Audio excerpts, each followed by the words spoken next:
Hey, this is Dan. Bob. And Dr. Aggro. From GigaBoots.com, and welcome to the GigaBoots Podcast Episode 3, which is actually about Episode 30. Don't tell anybody, though. Don't tell anyone. iTunes might get mad. We number podcasts like the Greek alphabet numbers letters. Oh yeah, the title for this episode is Metempsychosis. That word. Man. Yeah. That fucking... So we're going to talk about Aggro a lot in this episode? No.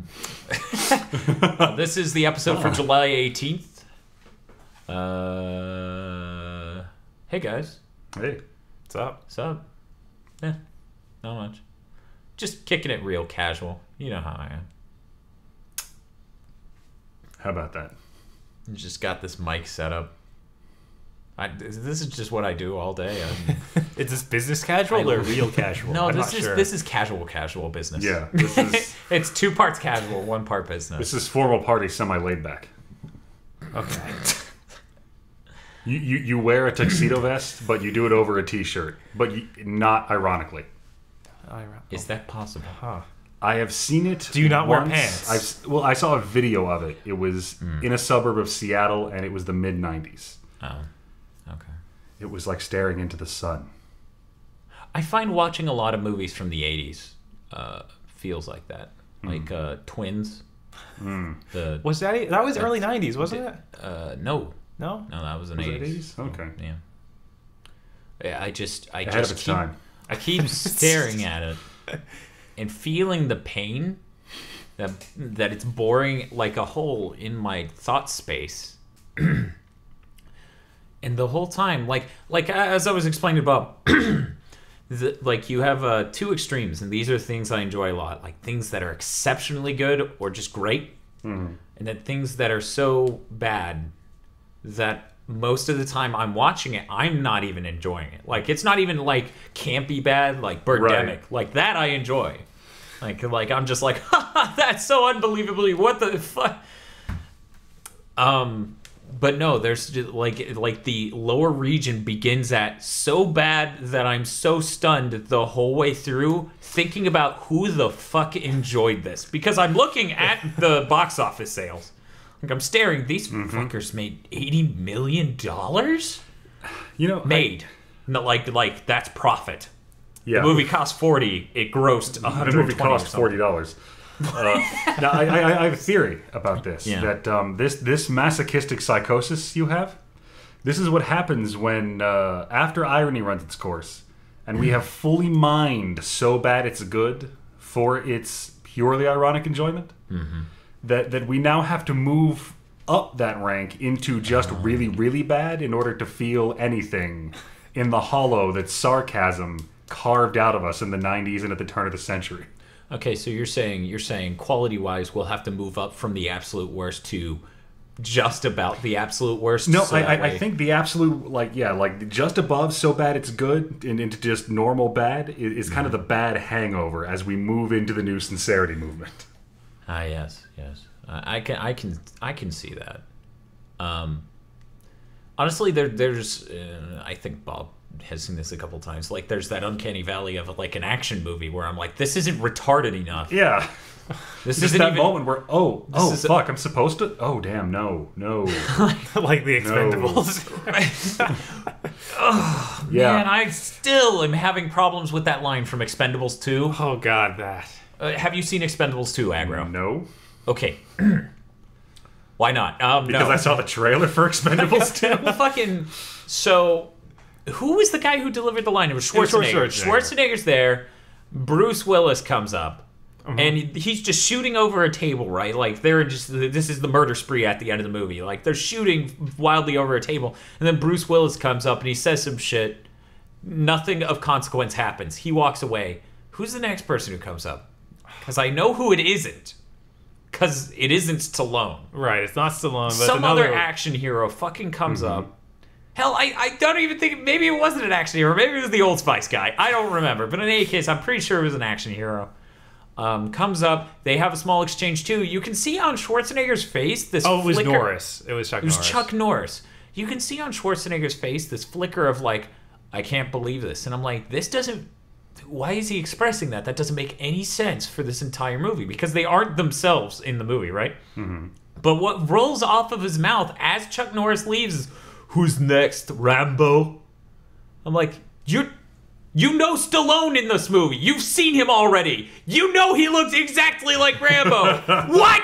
And for like the last 2 weeks, that has been burning away at my brain. So fuck you for bringing it up, Bob. I think this is like that problem is limited to our stratum of society. People who like that movie aren't bothered by that. No. As it enters your mind and you try and make this universe make sense canonically, and I'm talking to everybody who watched DBZ growing up and tried to make the timeline make sense. Our brains automatically try to make canon work now. So when you drop shit like that on a brain like that, it's a fucking fried egg. Yeah, it basically is, because I know the people who fucking watch it and really enjoy it, genuinely enjoy it. They're just like, it's funny because they're action heroes. That's funny. I enjoy this because they're action heroes. And that makes, meanwhile, I'm over there like pouring boric acid into my ears, hoping it'll stop the pain. Now, this uncanny valley with the action movies, there's actually a similar effect in advertisement I've seen. Yeah. The Old Spice commercials. Yeah. And not just the ones with like the huge black dude, but the one with the smaller black dude, and then like the Bruce Campbell ones before that. You see advertisers get that this kind of humor exists and that internet culture exists, and you get a couple of terrible things. Yes. The Yaris commercials, where they tried to force a bunch of memes and had terrible actors. The Gamefly commercial, the Be Awesome commercial. Yeah. It hurts because you have someone there who knows this is going on, but they haven't done enough research to realize that they're doing it wrong. Yeah. And it's, well, I mean, here's the sort of, like, they can be at the fringe even consuming and, like, enjoying and relishing that sort of movement, but they don't understand it. There are a lot of people who do things that have absolutely no understanding of their action in it and the overall effect. Yeah. Like, which is why when somebody makes a joke, exactly like this joke from this movie, I have to, because I can't stop my mouth from opening at that point and doing this, I have to explain, no, see, that's not fucking funny. Like, you guys know the Cell t-shirt, right? The Cell processor t-shirt with Ken Kutaragi Obama thing.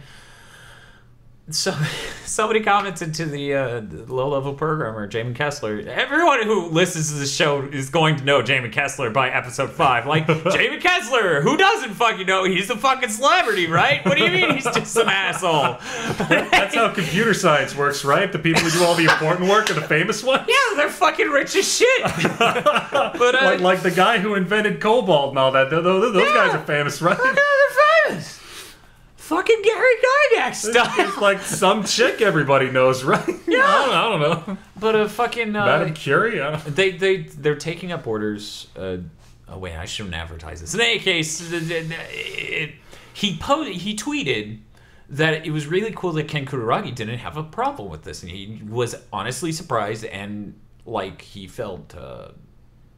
I can't come up with a good word. I'm bad at words, especially after being up for so goddamn long. About a day straight or something. I don't know. In any case, some guy's like, so, next gen, are you going to have one with Mark Cerny on it for x86? And I'm pretty sure all Jamin said back was no. Like, no. And then I have to go in. That doesn't make any he didn't make x86. What? Yeah, there's people like that in every conversation. They're laughing along with everyone and everything's cool, but and then they open their mouth. Yeah, and you realize, oh no, honey, sweetie, you're not funny. Go get a drink. Which is why oh man, this is really offensive. Oh wow! I don't understand how stupid people think some things are funny. It is like you understand memes as a concept, right? It's sort of like that. It's like pathological. They've been trained to recognize that this pattern is funny. Like they know there's a joke there. Like I met a guy once. Knows there's a joke there. It's a false positive. He was good at knowing where a joke in a conversation could go. He'd pick out every one, but he couldn't make a joke, so he'd just say something like a random string of words that tangentially had to do with the conversation, and then laugh like he made a joke and look around to make sure everyone else was laughing. Okay, I'm going to ask, because I'm absolutely positive he doesn't listen to this. Was it Brad Mucklow? No. Okay. No. Because I can't remember if it was him or someone else who was involved in that regime or structure who was doing that. And that was one of those classic aspects of that club. Where it's just like, I try to avoid blank because of the blank. You just want to shake these people and go, you're not funny. Stop it.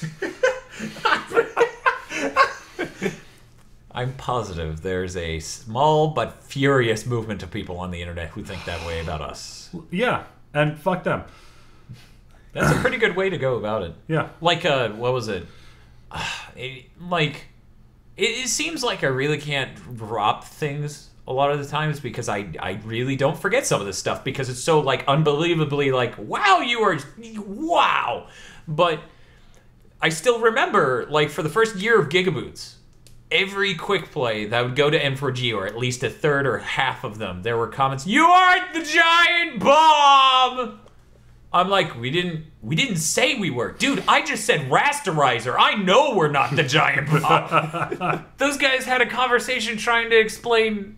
Oh, it was the craziest thing. They were like, what if Windows, get this, some new processor comes around and they stop using x86? I'm like, they did that with ARM? That happened. They're like, and now none of your Steam games work. And I'm like, okay, I'm not saying it's aliens.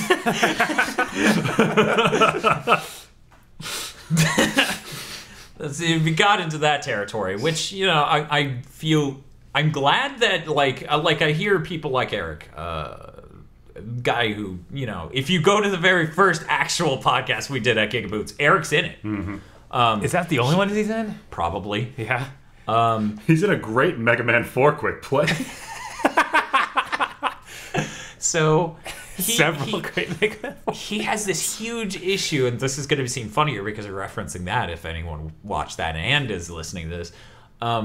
He has this issue. He can't watch Let's Plays because it drives him nuts. Like, he does it all the time. Like, he loves Let's Plays, but it drives him nuts that they don't get this thing. So because he had like 2 years straight of that between early GigaBoots and now, when he came back and actually did some new GigaBoots stuff with us, that mechanism in his head went into overdrive. Like, I was just hanging out with him playing a game, and he's like, "Daniel, you need to use this item. No, you're doing it wrong." I'm like, "Why are you so mad at me?"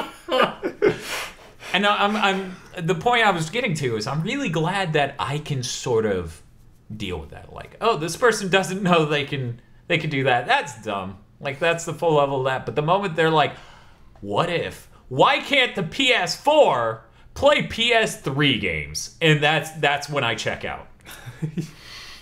That's when it's like that moment in the movie when it's almost always female.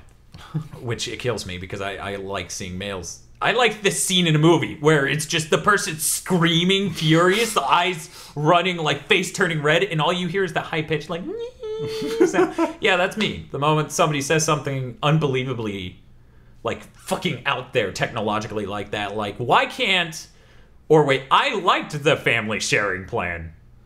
I like the ability to wait 20 hours for my fucking game to download. Oh yeah, that's going to be a fun bit of gaming history when no one remembers anything true about that. They say it may come back, and since it's demos, why not? Yeah, right. Well, if it comes back as demo, people would be like, "Well, originally it was something better." You guys broke it. Those people, like, they're not sellouts. Fanboys are going to hate us for years, and it's gonna be awesome. Us as in PlayStation gamers, yes. Or us as in GigaBoots.com? Well, both, for different reasons. Okay. Yeah. I don't think they'll find us as GigaBoots.com, unfortunately. That's true. They're too busy looking up, is DDR3 better than GDDR5? No, and every time they yeah, there we go. That's how they're data Googling. selecting because I need a good argument. It's better for AI. That's what they all tell me. I wish people weren't saying that. Like, you gotta bring me real close and go, bro. Do you know why? Because it's the taste you can see. That's what they use in PC, so it's clearly this is better. my thing about arguing about consoles. I don't know shit about the technology involved. You can ask Dan. About the X72, Glare. Our conversations are long because he has to stop, bag it up, and explain some shit to me every time. So when I argue about which console's better, I stick to what I know. Fuck you. I'm a Sony fanboy. Yeah, see, that's why. I don't know. That generally has been what goes on in the console wars, at least this last generation, where you make the better console, right? Like Sony made the more powerful, better console this gen. That didn't pan out because they made a very arcane, more powerful console. But in any case, and then you just hand the tools to the fanboys. You go, the cell processor is about 3 times as powerful. The cell processor is the 5th most powerful supercomputer in the world. Did I tell you? Okay, I don't think I covered this on the podcast. This is really fucking important. It finally clicked.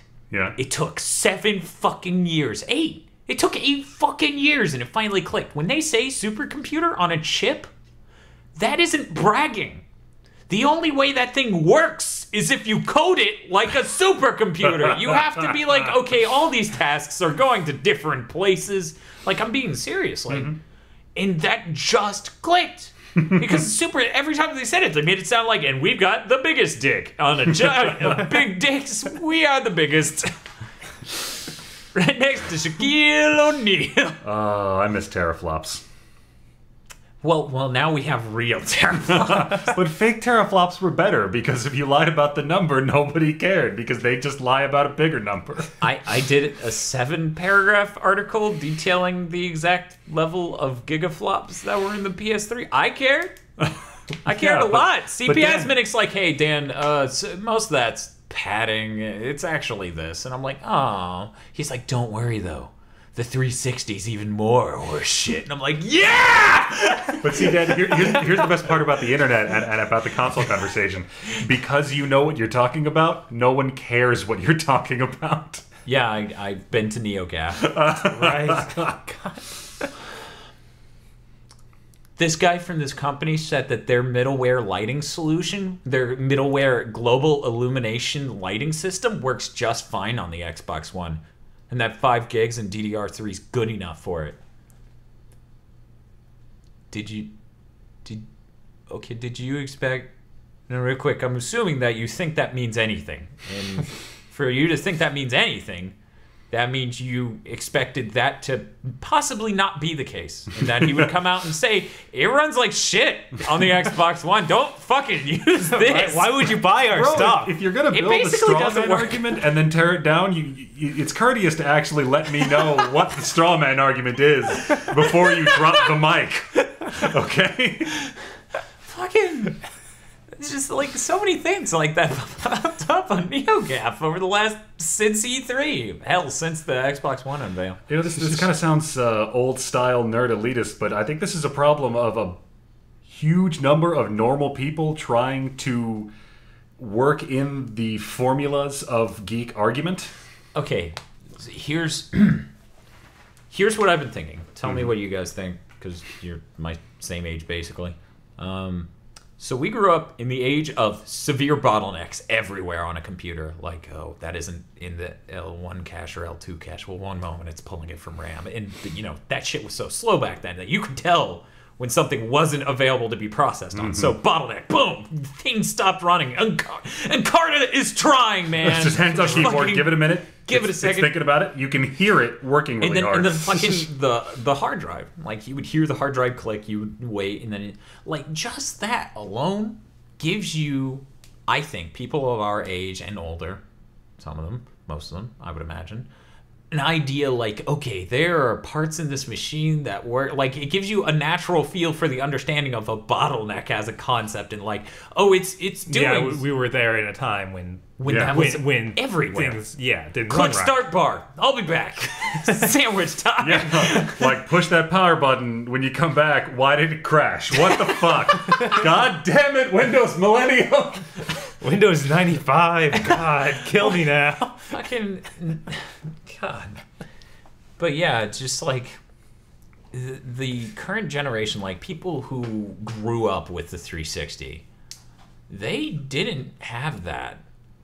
Not nearly to the same extent. They may have had a piece of shit HP computer sitting around or a Compaq Presario that they brought over from Ireland. What? It's an old flash, and I couldn't find it if I wanted to. But I think the internet killed it. Yeah, we spent like 3 hours one night trying to fucking find this one flash group. Don't you hate that? I do, because they said the most insane things I've ever fucking heard. Like, hey, really? Hey, what do you? Yes, dude. Ladies and gentlemen, Gigadan is looking me in the eyes and saying that sentence. It's just, okay. Like, here's one of the things: if some kid putting facial cream on, and he's like his fucking sister comes in, and she's just like, "Hey, what are you doing?" And he's like, "Oh, I'm using Doctor Such and Such's facial cream to prevent the resurrection of the Dark Lord Poison." And she's like, "Dark Lord Poison? I've never heard of him." And he's like, "Exactly." And then it goes, blah, blah, blah, blah, blah, Dr. Such and Such's facial cream. It prevents the resurrection of the Dark Lord Poison. Warning, may have symptoms similar to being a mental cripple.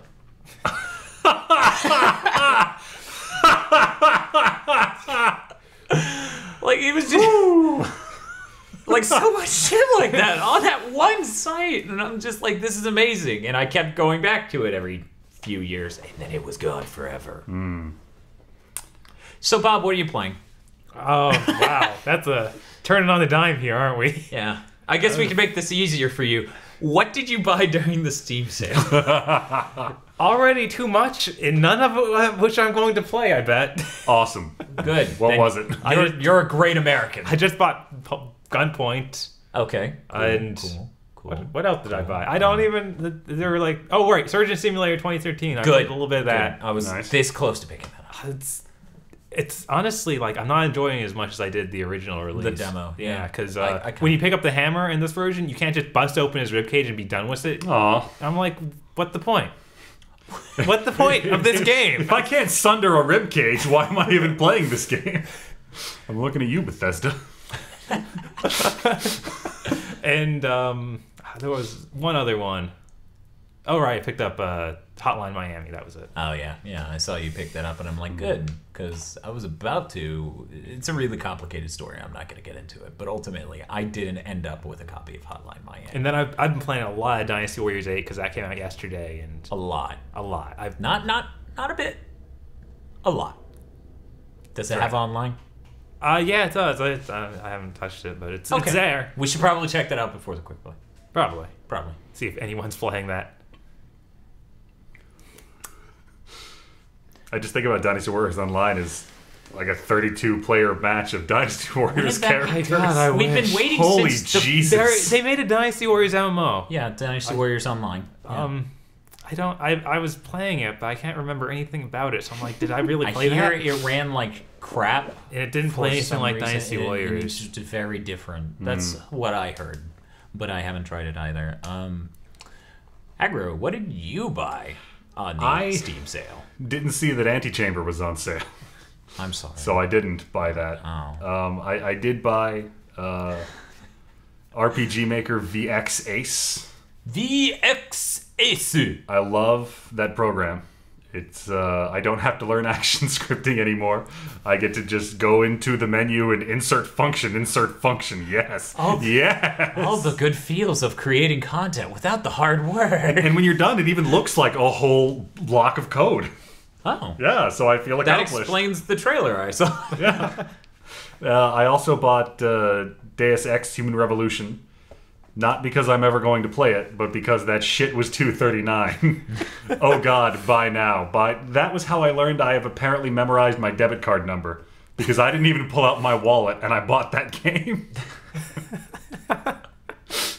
Wow. Yeah. Anything else? I have a terrible track of yearly chronology, so I forgot what time of year it was. So I bought Civ 5 before the Steam sale. Oh well. I bought Civ 5 like last Steam sale. And I bought it this Steam sale. So LAN party? Ah. Okay. That has multiplayer, right? Yeah. Like But God, it's probably maddening.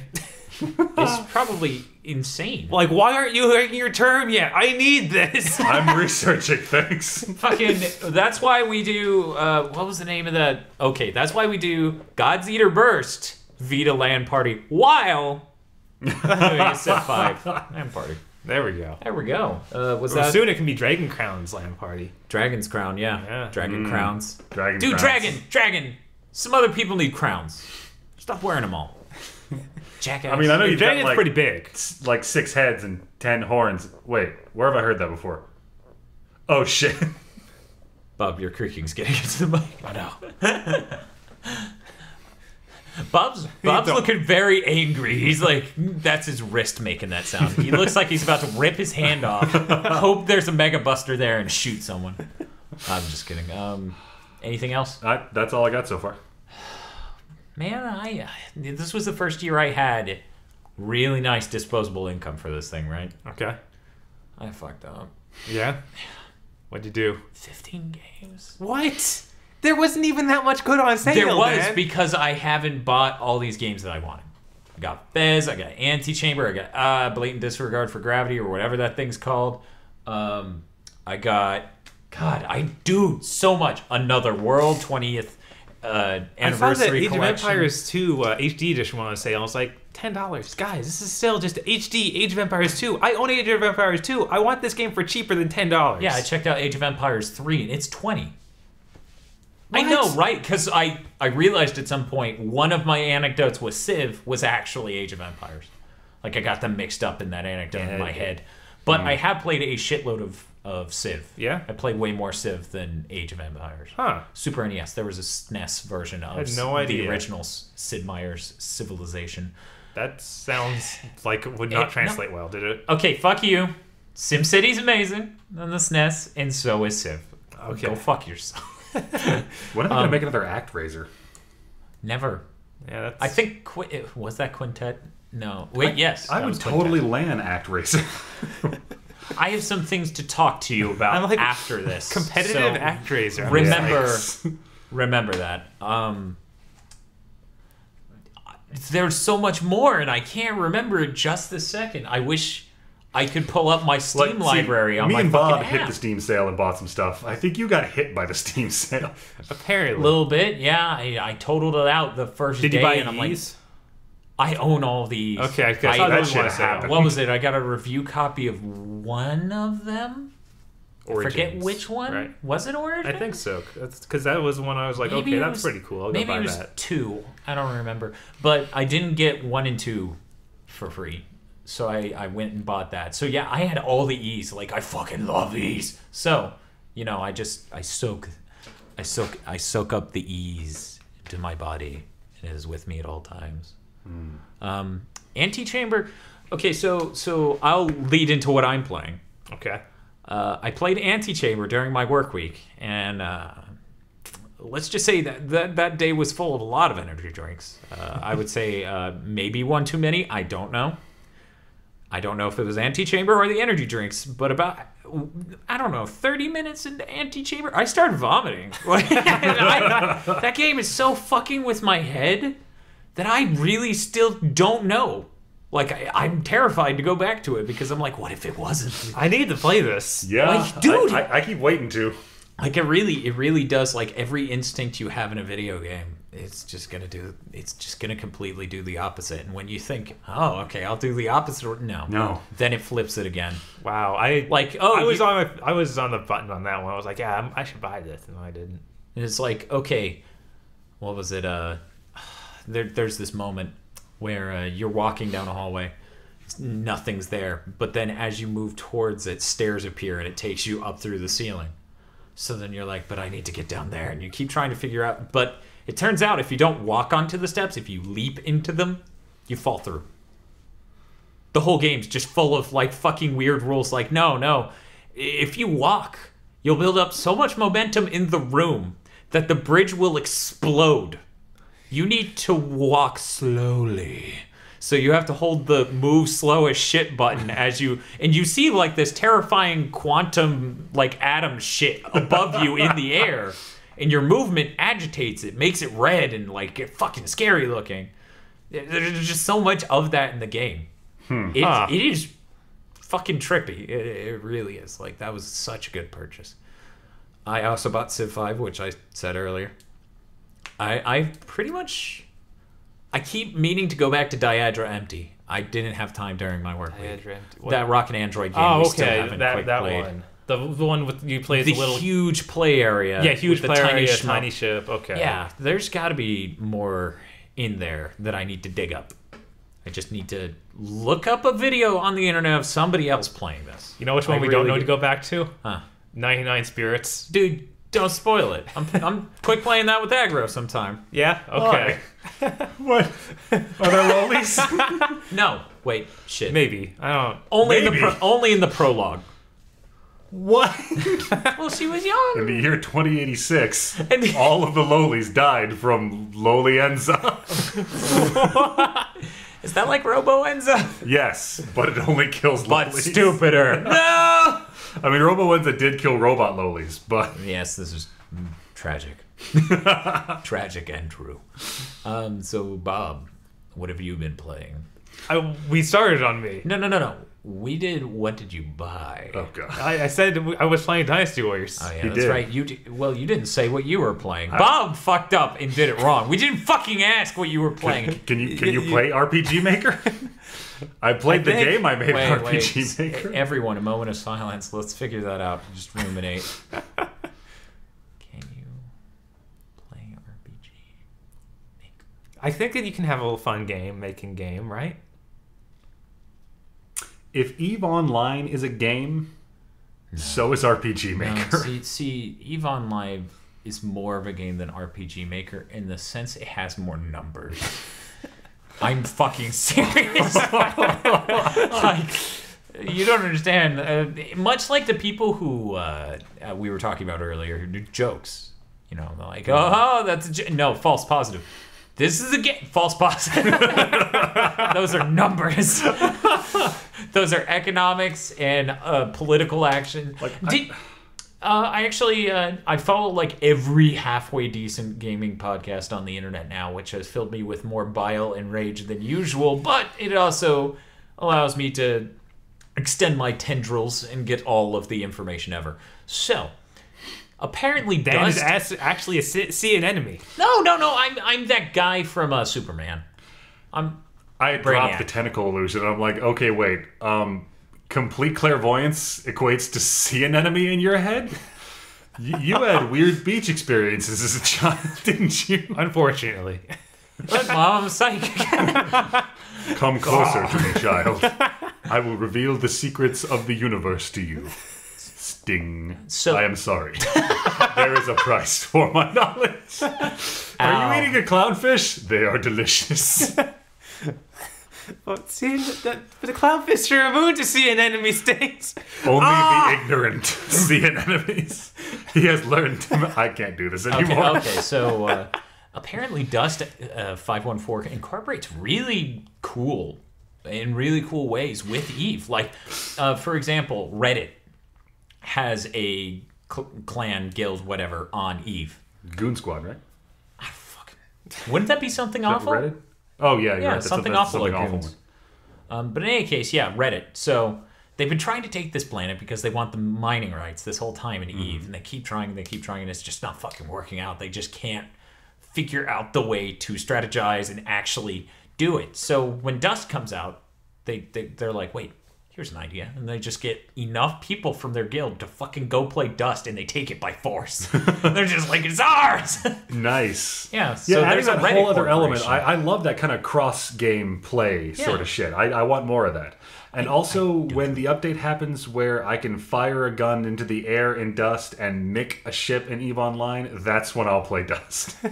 Yeah, I would really like I wish the Starhawk Warhawk team, the original Warhawk team most accurately, was still a thing. Mm-hmm. Yeah. Not to diss Dylan Joe, but I think, at very least, it's pretty obvious that the team meant a lot more to what made Warhawk feel like Warhawk than the lead. Because I would say the new Twisted Metal, some of the ways it acts seems more like Warhawk than Starhawk does. Just different levels of mechanics and things. Right. I mean, I think that the most thing that really screwed up Starhawk was just the whole building mechanic being so huge in it. Like, and how much that screwed the dynamic. That's such a good idea for like single player. It's such a good idea for the horde mode thing, right? But multiplayer, it seemed like a good idea, but you play a few matches and it's kind of fucked. Yeah, like when you have to call down a certain structure just to get the gun you want. Yeah, that was the part that really broke it. Yeah, that's the part that was especially annoying. Like, okay, I need a sniper rifle. I better build this watchtower at this base in the middle of nowhere so I can have the correct gun to. And see, that's why I like those games with the pickups, where, like in multiplayer of The Last of Us, in these specific spots, these things are always going to be there. So that strategically means something. Mm-hmm. Like, okay, I need a sniper rifle. In Warhawk, that would be go to the second base from the top, and it's inside this building. You walk all the way around that fucking mountain to get to it. Because there are some scary motherfuckers. Like, I'm going to get some pickups, guys. I'll be back in 5 minutes. That was really cool. Right? I mean, that's what was so good about old Halo and old Unreal and all that stuff, and that's just been mulled out of shooters, strangely enough. Which is weird, because I feel like no one ever said that was bad. Like, we just stopped doing it because it's what our parents were into, was basically like the equivalent of... Well, is there something else we can blame Call of Duty for? Yeah, Call of Duty did it, honestly. I don't know. By the time Resistance came around, we identified that, like, Resistance had gun pickups. This is old school. Yeah. Like, so there was something else. Because I remember, like, we were like, this feels like an Unreal Tournament. And then Unreal Tournament came out later, and I'm like, this actually is Unreal Tournament. I think that what that was gun pickups were literally, like, just floating things, like you can see in Unreal Tournament, where we got used to in Halo, where, okay, the gun dropped from the guy that died, or the gun are sitting on a rack, and you can go pick them up. Yeah, that's true. There is that. And it controlled like shit, which was that was probably a lot of it. It was classic. That was classic. It felt like GoldenEye because it was so bad. Oh man, I hear a lot of people say like, old video games aged poorly. I'm like, no. They really didn't. PS2 games are still really playable. Super Nintendo games are really playable. Really playable. NES games, even. A lot of them are really playable. It's that the very early 3D games... Yeah, not so much. No. Like Mark Cerny agrees with me and Aggro on this. Yeah, we were just chilling with Mark Cerny, wearing our Cell Processor T-shirts with Ken Kutaragi. We were also chilling with him, but that's not important to the story. Nobody cares about him anymore. He's the old news. Mark Cerny's the new news. He's Huey Lewis. In any case, so we're sitting there chilling, and all three of us agree the PS1's basically the best generation. Because of ideas and things that just like, okay, we have this idea for a game. The implementation of that, the bar of entry is so low that you got so many different types of games. Like, there was Glover, shit on the is this PS1. a good idea? Fuck it, it's different, right? Like nowadays, like Call of Duty, Glover style. Is this a good idea? You're retarded. You're fired. And I love that.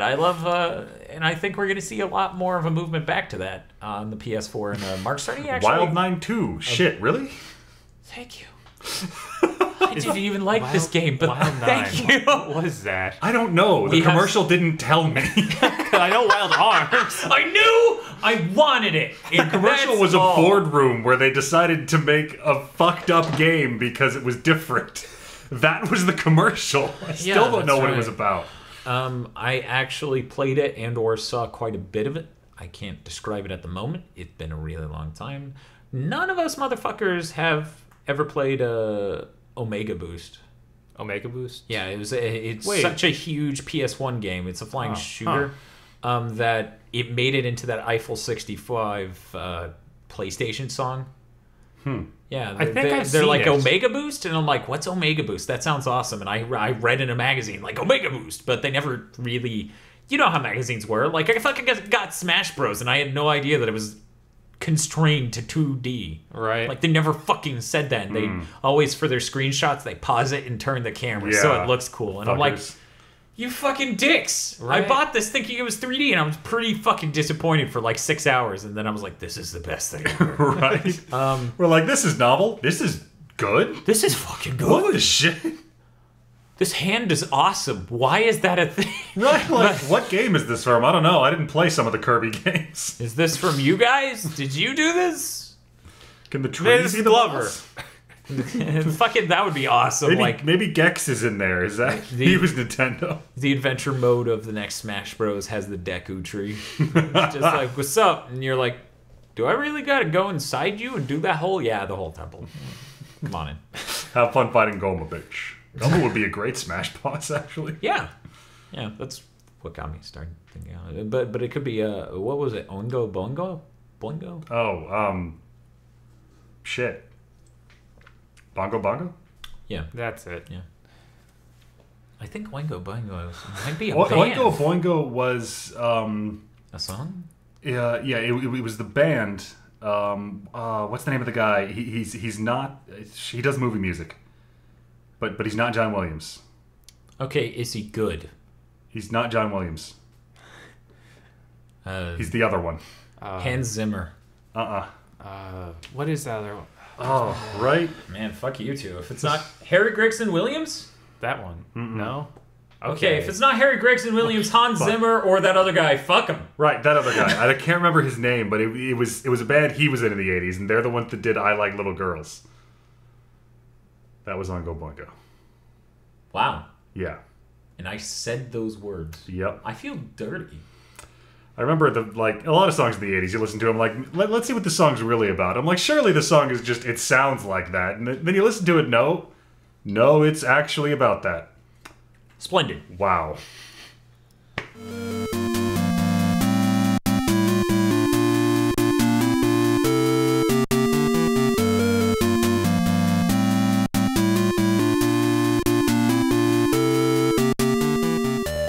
So Aggro looked it up during the break. It was Danny Elfman. Danny fucking Elfman. And then I yelled at him because I don't put that guy anywhere near. Oh, he's down the ladder. That's why I said, like, Bob's like, is he good? I'm like, well, he's not John Williams. Yeah. He's not John Williams, not the Harry Gregson Williams. What's with that? Why are there so many Williamses? It's a racial thing. Oh. That makes a lot of sense. I guess we'll talk about video game news to cheer everyone up. So, hey, Bob. What's up? Sega sued THQ for $1 million. THQ doesn't exist anymore, They're trying to squeeze that fucking stone. That's amazing. Give me my blood money. Yeah, that's genius. Incredible. Sega, good job. What was the game? Was it Metro Company of Last Heroes. Oh, Company of Heroes. Yeah, Company of Heroes pre-orders. They want that money. What? They're like, THQ, we know you took money for the pre-orders. Give it to us. They're like, maybe you don't read the news. We don't have any money. Huh. So Sega's like, well, I don't know. This is America. Not having any money doesn't mean you don't owe someone substantial amounts of money. This is true. True, but at the same time, it's like they can only buy this IP because they bankrupted. Yeah, because they went bankrupt. So they bought that IP from a bankrupt company and demanded money from the pre-orders. Demanded money from the pre-orders. Oh. Yeah, it's complex and stupid. Well, I don't know what the legal thing is, but no. That's sort of that's the only way we get to be human beings and talk about this, because lawyers aren't human beings.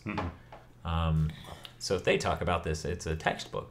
Basically, just spilling out. And I should state for the record that I don't think all lawyers are terrible people, but in the function of their job, they're not humans. They're like assassins. They turn that shit off and do their job. I'm going to be honest. That's kind of how I am at work. Yeah.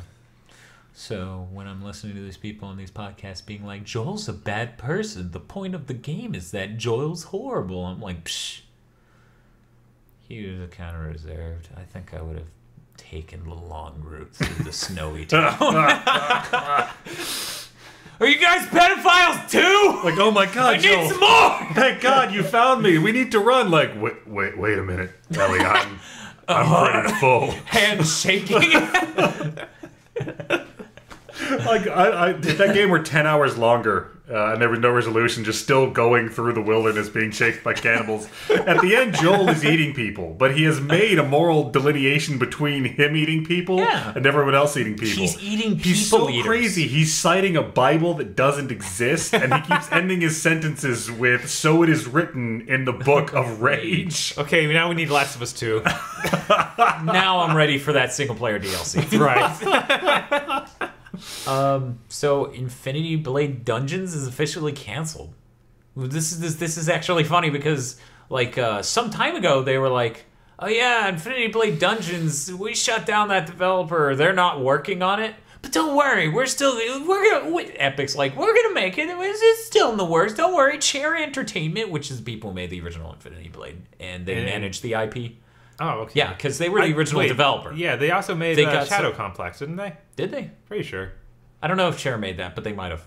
I seriously don't know. But yeah, they were like, yeah, that studio isn't working on it anymore. But don't worry, we're gonna work on it. And something like 6 months later, they're now going, we're not gonna. That's not how game development works. We fucking lied about it. So this seems to be a trend for every week.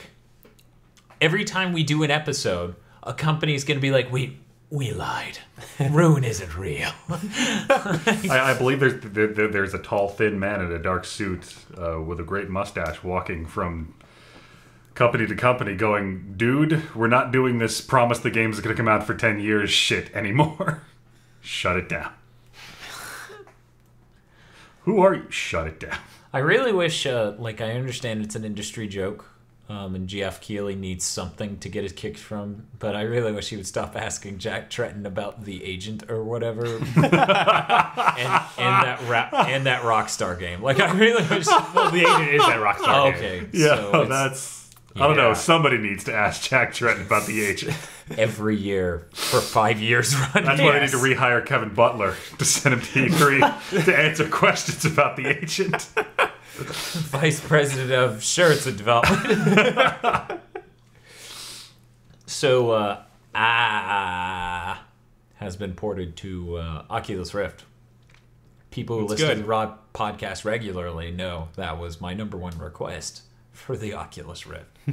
That and porn games, but that was already announced. Yeah, it was like, they're making porn. It exists. They're making porn for it. Stop acting shocked and offended. My God. The iPhone exists. Yeah. You can't put porn on the store. You can't put it on the store. Okay. I'm like, put it on the put store. porn on an iPhone? No, it's like that's a tit. But you can put porn on everything in the store. So we're clear. It's like you go to a head shop. We don't sell pot. We just sell everything you need to enjoy it. God damn it. That Oculus Rift thing reminds me. On Kotaku, they posted a Hatsune Miku Oculus Rift. Oh God damn it. Bizarre thing where it was first person and a giant Miku Dio attacked, and it was creepy. Okay, I was thinking it would motion track your head to her dance, and you would just have to see the whole thing from her perspective. No, you actually walked around and shot lasers from her fingers. Awesome. That does awesome to the max, right? Oh my God! With the Oculus Rift, we may be able to finally play that fake ass internet game from Lane. This is gonna be awesome. I have not seen Lane. Ah, Bob. Right? Me neither, but yeah, nobody expected you to. You I expected better from. I see that over there, all that fucking anime. I am looking at a Rurouni Kenshin wall scroll. You son of a bitch. Well, wait, where's that Aggro? Aggro, can you point in this room? I'm not seeing. How did I never see that? It's a fucking wall scroll. It's pretty goddamn sugoi. So for some reason, Dicey. I would like to real quick. We haven't done this on the new GigaBoots podcast with new flavor. Someday we'll go back to new classic. Packaging. Someday Still we'll go 15 back ounces. to classic GigaBoots podcast. Episode 29. Now people are really confused. It was a new Coke joke. It was a new Coke joke that took 6 months and you didn't actually point out. You are either the worst people on the internet or the best humorists of this generation. So yeah, we haven't said it yet, I don't think, in New GigaBoots podcast, so I'm just going to say it. At very least, Aggro and myself, I'm pretty sure Bob's with us on this one. Think journalists are shitheads and absolutely inept at their job as it pertains to video game journalism, because apparently it's newsworthy to note that Sony won't segregate indies and normal games. Which isn't news. They've been doing that for 8 goddamn years. Yeah, I'm really tired of people forgetting that things happened on the PS3. Right, like your PS3 doesn't exist to them. Like they just don't know. And I think the problem is that's cultural, but these people are fucking acting like journalists, and they need to fucking act like journalists. Like, see, that's the thing. That's my opinion on this. I'm like, hey, asshole, you're reporting on the news. You need to be intimately familiar with every fucking relevant piece of hardware. Doubly so if you're reporting on it. Yeah, and not even because it's basically right or it's good for everyone else. It's your goddamn job. Right? I mean, they're paid to own all of these consoles. It's not like even us where we don't have the funds to go buy every single thing. They're provided fully with all the context they need. At very least, they have games covered to a significant portion, so even the money they save on games can be thrown towards one of these systems. Like, even that is more accomplishable. Because I'm not going to go out there and say, come on, journalists, you're paid so much money. Right, right? Because that's you and public school teachers, pass it around, guys. Come on. Okay, this wasn't the next news story. In fact, it's not even on this list, but now I'm going onto this. Did you see the Examiner ran a completely fucking batshit article? Mm-mm. They're like, game developers are over fucking paid. All of them. They make video games. It's fun. Why are they paid so much? Whoa. Was this like an op-ed column? No. It was. This is serious? It wasn't satire. I don't know if it was an op-ed. It was fucking terrifying. Everyone was like, it reads like satire, but it's not. He's like, cops aren't paid as much as game developers. The average game developer's paid something, I think it was like $70K or $40K, I forget which. Mm-hmm. But he was like, 70, yeah. And he was like, cops aren't paid that much. Teachers aren't paid that much. Why are game developers paid so much? They make games. That's not crucial. That's not important to society. They should get paid so much. Is this his first contact with the entertainment industry? You know? I just wonder. And I mean, this isn't even just like Hollywood style of like, actors get paid a lot because movies make a lot of money. This man went to college for 5 fucking years at minimum to be able to be talented enough to make this goddamn thing that you just said was shit. Fuck you. It is a stupefying article. I hope no one finds it and they just hear me talking about it and go, that was enjoyable because I heard a man vent. Because actually reading it is like staring into madness. She's like, I know it's bullshit because they sit there and say that the used games needs to stop because they don't make enough money. But then their wife is posting on Twitter how they just ran over a curb in their sports car. I'm like, wait, so your justification for them not needing to be paid that well is that they can afford nice things? Is that... Where are you going with this, you insane fuck? All right, I think really the question you always have to ask when someone says such and such people are paid too much, like, okay, what's your point? You don't understand economics. You don't understand commerce as a concept. Yeah, not even like Keynes versus Hayek economics. No, like, do you understand the trading of token economic value for goods and services? Do you get that that's what happens here? No. Yep. So, moving on. Battlefield 4 is using Kinect right after DICE said they don't use motion gaming gimmicks because that doesn't fit into their game and that would ruin their... So I guess Microsoft had to have Kinect controls in it. They just like boom and then like t-shirt cannon, you know, they just shot some t-shirts at them. They're like, guys, we don't give a fuck about your and then Benjamins roll out and they're like, holy shit. So what are they using the Kinect for? They haven't said. Okay, because they felt the need to announce They felt the need to announce that they were supporting Kinect after making that other statement. Microsoft paid us enough money to put fish AI in our game. Like, it really does reek of somebody stepping in and being like, no, guys, you can't just discount our tech. You're on our platform. Here's a boatload of cash. Throw something in there. You okay over there, Aggro? I'm really tired of this. It seems like everything's getting a sticker of Kinect compatible on it these days. And it's like, guys, that's just... You don't need voice commands in this at all. That doesn't help. No, they totally do, even though they already have it set to a button. So, somebody making a product I don't like, it happens all the time. Yeah, you know why I like Nintendo? Because they understand that if I don't like the Wii U, that's my thing. And they make a shit ton of money and they're going to do their thing. Mm-hmm. Microsoft keeps trying to tell me that I'm supposed to like the Kinect, that this is what gaming is, and that I should enjoy the Kinect because that's what we're going to do now and you need to get on board. And they really need to fuck off with their bullshit. The amazing thing, I think, is that not only is that the case, but on top of that, they literally had two whole games at E3 that used Kinect. Or was it 3? Because it's Fantasia, Red Kinect Dragon? Sports 2, and... Or Crimson Dragon. Crimson Dragon also uses controller. Okay. I think, in fact, exclusive... Like, it's controller with Kinect. Oh, I think it's either that or it's both. Like, you can use Kinect. That's what they're doing with everything now, because Kinect doesn't work as a solo input device. Right. Which I love the idea of Kinect augmenting controls, just for big basic things. Like some of the big sweeping motions we're going to do on the touchpad on the PS4 controller. Right. Just some auxiliary shit. That's a cool idea. Yeah. Well, I mean, that's probably how it'll be implemented in Battlefield 4.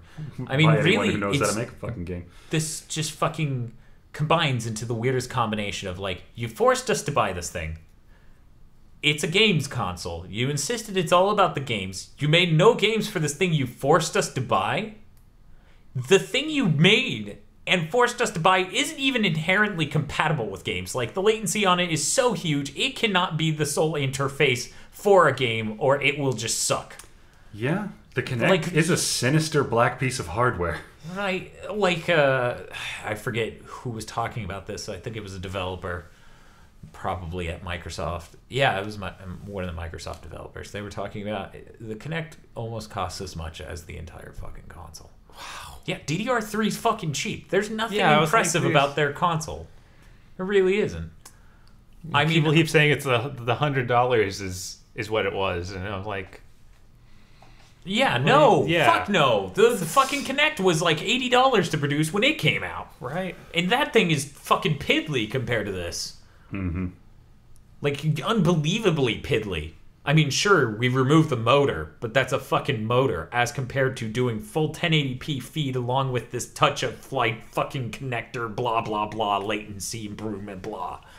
The first Kinect had a motor? Yeah, it would bow.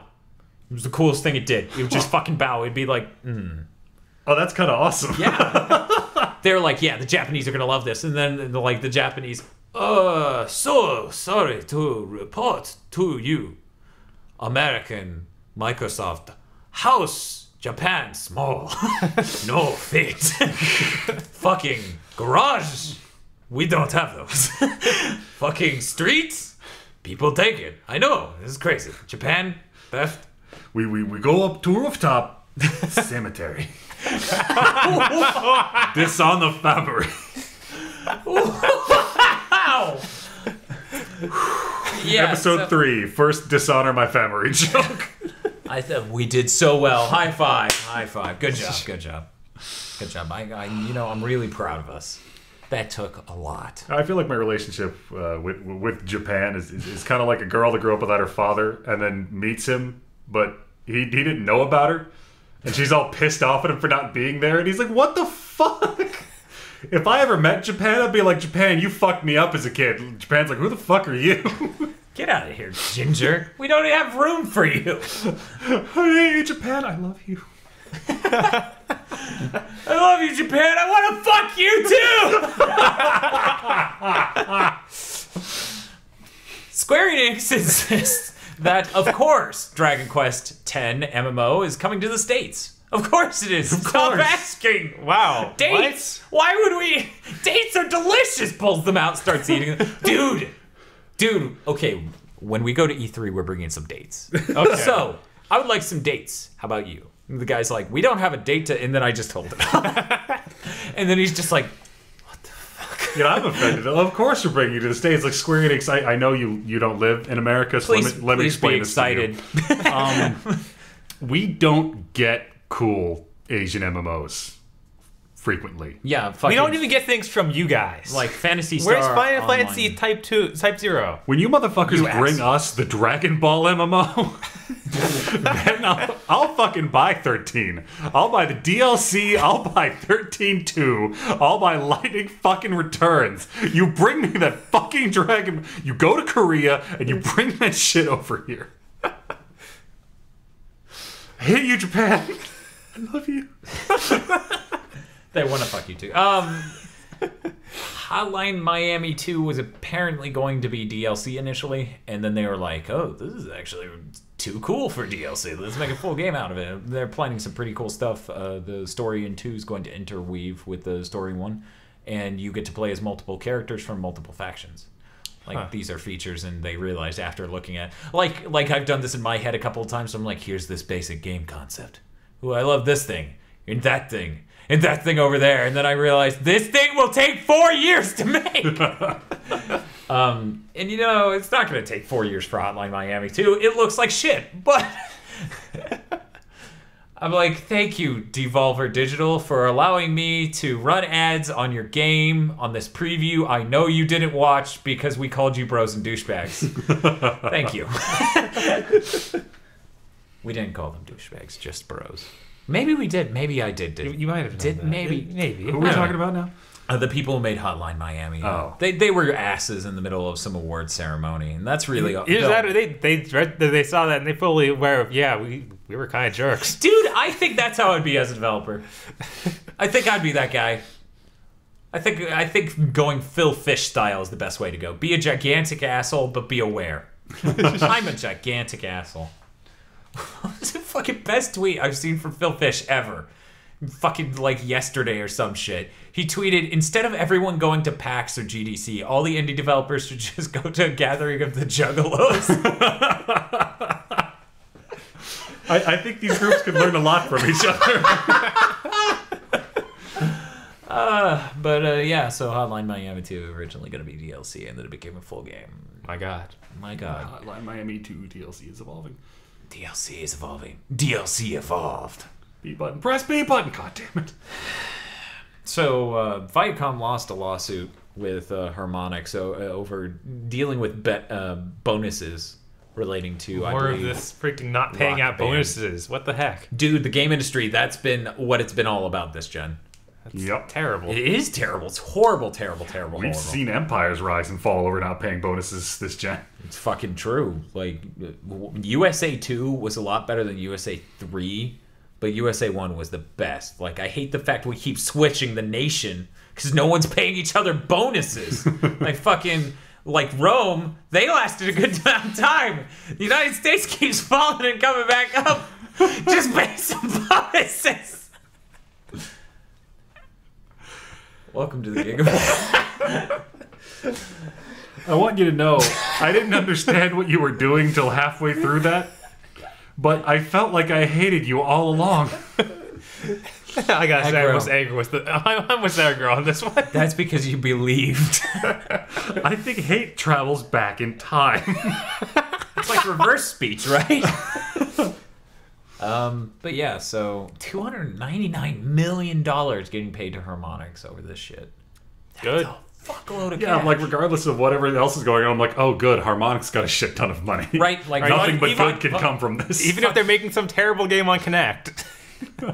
Which is exactly what they do. Come on, Harmonix, make a Vita game. No, they're making Fantasia. They're making the Fantasia game for Connect on the Xbox One. Awesome. Power to the players. Power to the players. Game of the year. I think that's in my cachet of shit I will just say. Power to the players, because it's such a shitty phrase. Like, what power? What power are you giving me? Is it the power of truth? I think GameStop even gave up on using that. It's still like in text everywhere, but it's never said in commercials. Like, you don't hear that douche saying it. Yeah, you don't hear it at the end of, get your pre-order bonuses, power to the players. Pre-order your pre-orders with your bonuses is the GameStop power to the players. Get your Dr. Stealth camo mount. Now, see, what he did there is he did a Hail Mary, and he actually delivered it power to the players. Sir, if you buy this game used, I won't get fired. Wait, seriously? It's that cut and dry these days? Yeah, that'd be so awesome. Like, yeah, this company's fucking evil, and everyone has to come to terms with it. So, recently they announced that Pixel Junk Monsters was being brought to the Vita and other platforms by Double 11. And they're done. It's coming out at the end of this month. That's cool. God damn. That was like in a week. I had a mini heart attack. Like, previously they were going to do this. What? Yeah, so that comes out July 30th. Can't we just get new Pixel Junk Monsters instead of all this retreading of the same thing here's over the and thing, over? right? I hope no one from Q Games listens to this podcast. One, because they'll know I love them so much. And I'll be like, ooh, Dylan Cuthbert-chan. Or senpai. Sama senpai. And then I'll blush and say Ugu. Maybe a nyan for... But in any case, yeah, no, I fucking love their shit. But they took a company photo recently. They're huge. They're like over 100 people. That sounds like a good 100 people to be making Pixel Junk Monster. No. See, they have to be working on something absolutely fucking nuts for them. Because that's a huge amount of people. You know how many people are making Pixel Junk Inc.? 3. Jesus. What's Pixel Junk Inc.? I'm gonna kill you! You are no longer a part of GigaBoots! So, Aggro. Yeah. You know what Pixel Junk is. Right? Bob, if you tell me what Pixel Junk Inc. is, I won't get fired. Power to the players.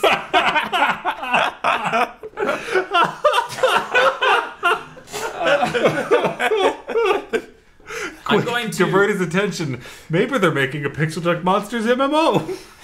Wow. No. Let's all go on a raid as in build shit. I'd play like the 3-mile wide tower defense field with a bunch of random people. Real quick, I'm going to ask, have either of you tried Pixel Junk on Facebook? No. It's very different. It's God. very good. I completely forgot about it. Like I played a little bit of like the pre-alpha that I never got to load, but yeah, I played a bit of it too. I'm not into Facebook games at all. Like every time somebody sends me an invite for one of those, I'm like, you're on the list. 2 more and you're gone. What's weird so about Brad Mucklow. So there actually is a list. But yeah, no, the Facebook Pixel Junks, there's like layers that have been added, and the visual style has been revamped, and it's like, it's crazy how much they did to turn that game into a Facebook game. You should try it. If you enjoyed Pixel Junk Monsters, try it. It's worth it. It's different. It's not the same game. It's not like I expected to boot it up and be like, okay, you got the 18 levels, and then it was a completely different map, and I'm like, what's going on? I'm scared. I think this is actually the first time I've missed Facebook. Ew. I'm sorry. I made you do that. Yeah. You should just bro out with Dylan Cuthbert on Google Plus and be like, Google I do. Plus is... We're total bros. Yeah? We have Magic Bad Boys tattoos. Oh, that's... We ride together. We die together. That sounds amazing. I love the Bad Boys. So yeah. Turns out it's just Adam Sessler trolling me. I'm like, why did you actually get the tattoo? Why do I have a magic tattoo with Adam Sessler? 4 words for you. Power to the players. 4 out of 5. Just drives off into the horizon. Don't you forget to pre-order. But yeah, so thank God I have something to play on my Vita. That is also one of the most fun games I've ever played. Like, Pixel Junk Monsters is so fun. Like that, I lost nights to that game. Like, I co-opted for 8 hours straight multiple times with Pixel Junk Monsters. Yeah, I tried to scrape by in the game. I'm like, what do I have to... Oh, I have to rainbow 4 levels. Shit. Did you ever try the DLC? No. Okay. You know how fucking hard the normal game gets? Yeah. The DLC, it's the danger zone. It's fucking nuts.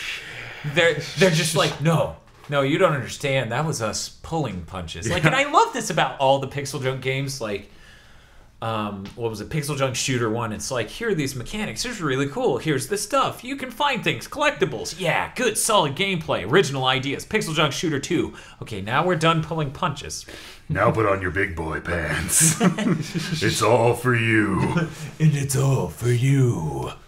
Yeah, and that's how the DLC is for that. And if I remember correctly, I'm not positive on this, the DLC is included in the Vita one. Nice. So we get 2 whole islands. Yeah, I heard they kind of ticked up the difficulty on the Vita one. Because it is basically Pixel Junk Monsters Deluxe, as it was on the PSP, which was both. But it's HD and for the Vita and goodness. So I'm buying that the instant it hits the store. Did they announce the price? I think they said $10. Okay. I think they said Pixel Junk Monsters. Sell your fucking arm if you have to. And we have to move on, because otherwise I'll just gush about Q games all night. But yeah, real quick before we go. Yeah, they got to be working on something nuts. Their studio's huge now compared to what it was at the beginning of this gen. They're making next Star Fox. They're doing it. I mean, how many times has Dylan Cuthbert shown up in a video about the PS4? Every time there's a developer thing, he's in it. Yeah, you're right. And then he did an interview pretty recently, and somebody's like, so do you think you'll be working on any PS4 games? And he's like, I've been in every developer video. What do you do you think we're working on something? You're not ready for us to let this noise out of the box. You don't want to know what's in the box. I actually do. No, you don't. But soon. And then he just leaves. Fucking gone. Him and Mark Cerny fly away. That guy from Ninja Series also been in like all of those videos. Isn't that bizarre? Apparently a few days ago they released some images from something they were working on. If I recall, they didn't release those as much as those flew into the internet. Right. And it was just like, here's this image of this girl, and everyone's like, ooh, Uncanny Valley. And I looked at it and I'm like, not really. I've seen way. I've seen their other games, so yeah. I'm like, guys, guys, I think next gen's gonna be awesome. It is, and this is what those hacks can prove that. I mean, like E3's over, and I came back down, and I still think next gen's gonna be awesome, and that's weird because normally when you come down, a few years into the PS3, hope died in my chest. Because they're like, wait a little longer. It's going to be amazing. We're like, yeah. Last Guardian's coming, so there's a new Final Fantasy. Oh my god. You'll love them. Every time someone's like, I hope the Last Guardian's did this E3, I'm like, just leave it. Leave it down there in the cairn. Don't move the boulder. Because what's going to come out will not be the same thing that went in. Fucking, I mean, yeah, that times 100. But fucking every time, for me, every time they fucking, like... if the Last Guardians at E3, they want E3, I have to snatch their wrist, pull their hand and fingers out of the wound they just shoved it into that I keep trying to let heal. She's like, no, it's dead. You fucking hear me? It wandered off after dark, and the agent found it in the dead of night and dragged it back to whatever damned pit it sleeps in. Man, is that pit damn. Yeah, fucking... This gen is looking pretty awesome. Like, we got all the indie shit. Sony detailed that a good bit more outside of that article I referenced earlier, the whole publishing thing. It sounds really cool. There's a ticker on the submission form where it's like, do you want our feedback? Because we'll tell you, bro. Hey, you think this is done? You click it, it makes this clown horn noise, and it just goes, fuck you. Amazing. App of the year. You know, PlayStation Mobile, apparently you can make apps We could be making We could be making that. We could be making. Well, I doubt they would let that on the store, but I mean, just give it M rating and good. Make it a freemium content game where you get that for free, but then you get to buy DLC that does nothing. I was thinking it was like sound effects. No, we label it like the DLC does nothing. Horse pack. The description, it seriously doesn't do anything. If you buy it, it will add no content to the game. Nah, you gotta be like horse pack, and then all it does is have like this spiritual description of a horse and its beauty, and then you download it. It's like a wallpaper. It just sits in the background. I'd put up straight horse armor. It says if you have acquired a horse, this will put armor on it. How do you get a horse? You can't fucking get a horse. Are you retarded? You've been playing this for how long? It's a conditional prepositional well, phrase. Hey, he did if you have acquired a horse. He did get the read the description? Did you read the description? Did you read it? I ask that question way too often. Did you read it? I have to stop myself from doing that to so many people. Did you read the menu? I can't find these wolves. Did you read your quest text? In any case, moving on. We missed this news. We didn't cover this in any podcast. None of us talked about this. Auto Duel is a Kickstarter Twisted Metal game. I heard about this just a few days ago. David fucking Jaffe is the creative director on it, or creative consultant. Yeah, consultant. Yeah, Twisted Metal. What? Yeah, it's basically Twisted Metal meets Mad Max, like more Mad Max style Twisted Metal. He knows he gets to make Twisted Metal games, right? That's the weird thing. He's not at Eat Sleep Play anymore. He made the company. He still owns part of it, half of it, or whatever. He's done with that. He's burnt out on AAA completely. I think Jaffe's like that kind of really angry artist that makes a couple of great things and then kills a guy and like dies to the police. That guy is him. I feel like he's just killing himself every fucking time. He's like, we're gonna go out there, we're gonna make downloadable games because that's where it's at. And he jumped on that bandwagon way too early for it to work out well. And then he's like, calling all cars. Shit, there's a lot wrong. That game was awful. Yeah, he's like, there's so much wrong with this game. And fans are like, no, it's really good. And he's like, no, there's so much wrong with it. God damn it. I need to make something else, anything else. And then he ports Twisted Metal. And he's like, that's just porting a game. That's not actually making it. And then we finished some content that was going to be in Twisted Metal Black 2. Man, Twisted Metal Black 2. Sony, you should have done that. That should have been a thing. What the hell's with you and Twisted Metal? Fuck. No. Hey, was Twisted Metal ever really super successful? I mean, I know PS1. Yeah, but after that, it was dead. Well, after that, you gotta like look at Sony's portfolio this gen. How high up that totem pole does Twisted Metal sit? Because I would say pretty substantially up that. If you look at the shit pile from the top, which maybe, you can see it. I was like, I don't know, maybe. So there's at least like a corner sticking out. You can read the name on the box. I don't know. Sales-wise, I'm pretty sure it did better than Sly, but...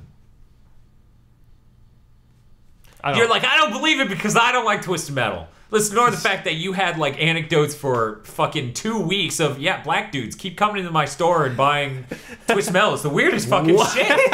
Like, exclusively. It's true. What the hell? They're like, fucking Twisted Metal, man. Let me give me my fucking PS3. I'm a 360 dude, but fucking Twisted Metal, gotta get it. And Bob's just like, okay, fucking 5. 5 was my limit.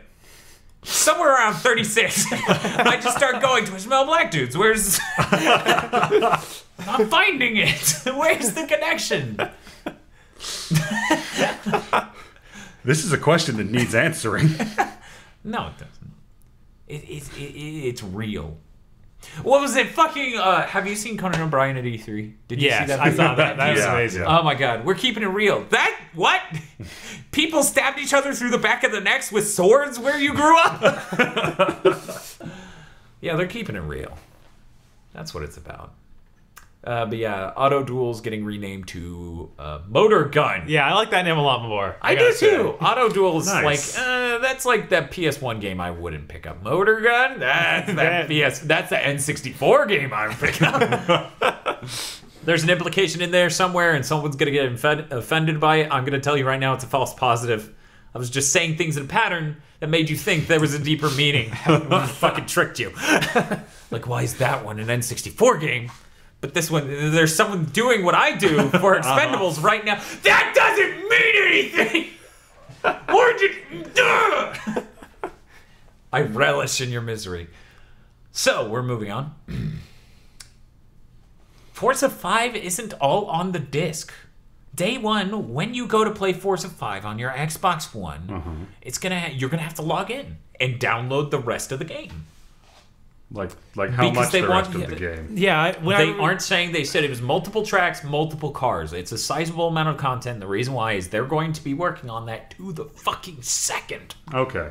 That's about what I figured. Yeah, because, or is this more DRM in disguise?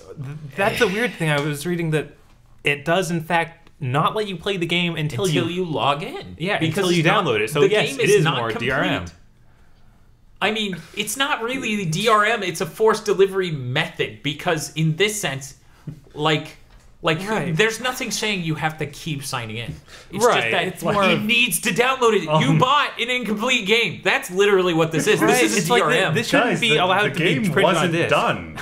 There's no two ways about that.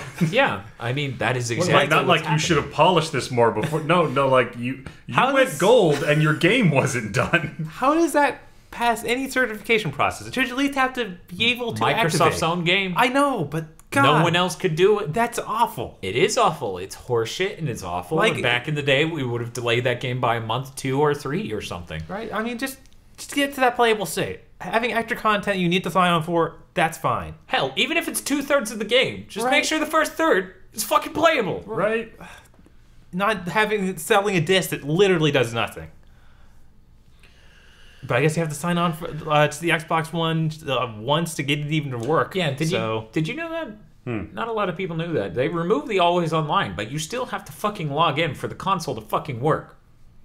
Day one, you don't have an internet in that thing's butthole? Quick, shove the internet in its butthole! I knew they had a one-time activation shitting everywhere! Thing. But yeah, so. I imagine that, I imagine that's going to become a problem on day one. Yeah, I mean, Wii U patching was a problem. Because it's a fucking Christmas present. Who the fuck wants to open a box at Christmas and be like, yeah, the day after Christmas, this is going to be awesome. Fuck yeah. Shit, I think I was on, like, Planet 2 by the time I had to go to bed. Ratchet and Clank when I got that shit for Christmas. Nice. Here's PS2, here's Ratchet and Clank, play some levels. Man, I can't remember any Christmas video game stories. Game Gear. Okay, there we go. Fucking done. I got balls for the Genesis one Christmas. Yeah, I got balls for Christmas.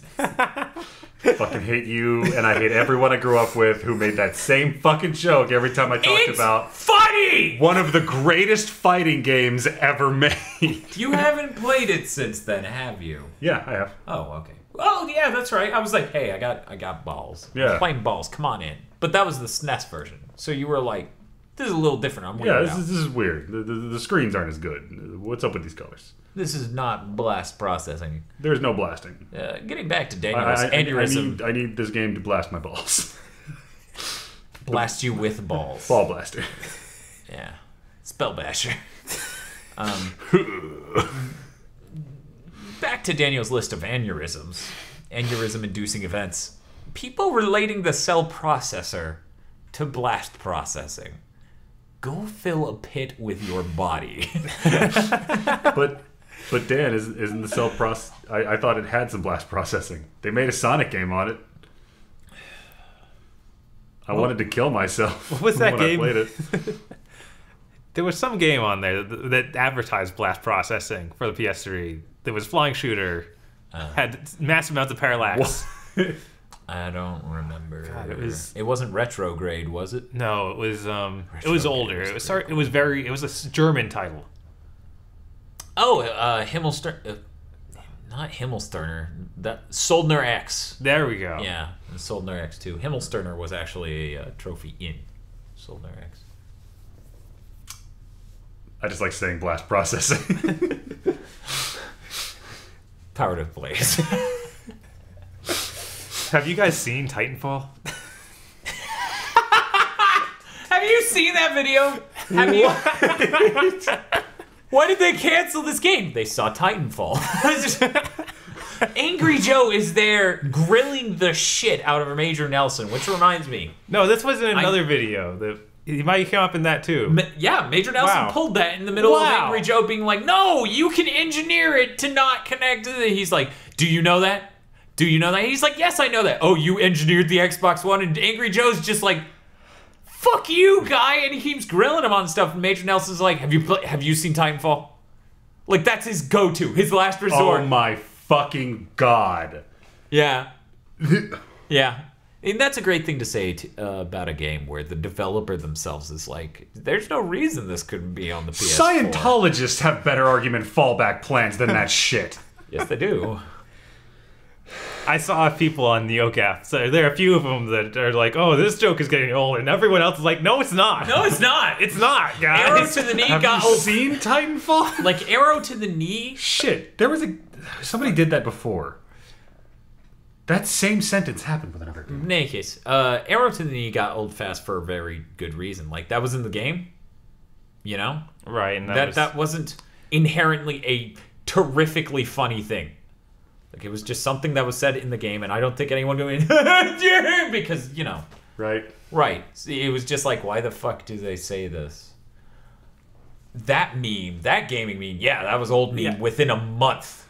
Fucking, have you seen Titanfall's hilarious? People are comparing it to the old... Major Nelson is basically what would you say? He's the community manager. If the PlayStation blog was one dude. Right.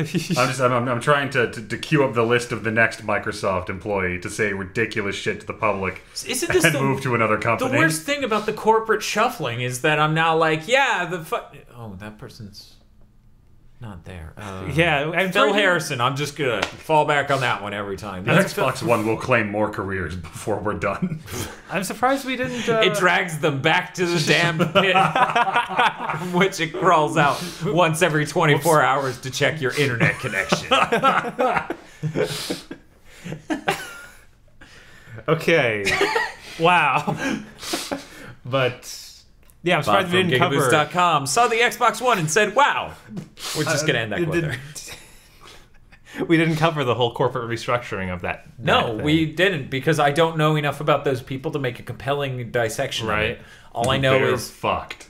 All I know is that the female is from... The female who's like the head of the division now is from the Windows division. From Windows 8 Well, yeah, Windows. Windows Phone? That's what I read. I thought it was just the Windows division. I thought they were making a large point out of, like, look at Windows Phone and Windows 8.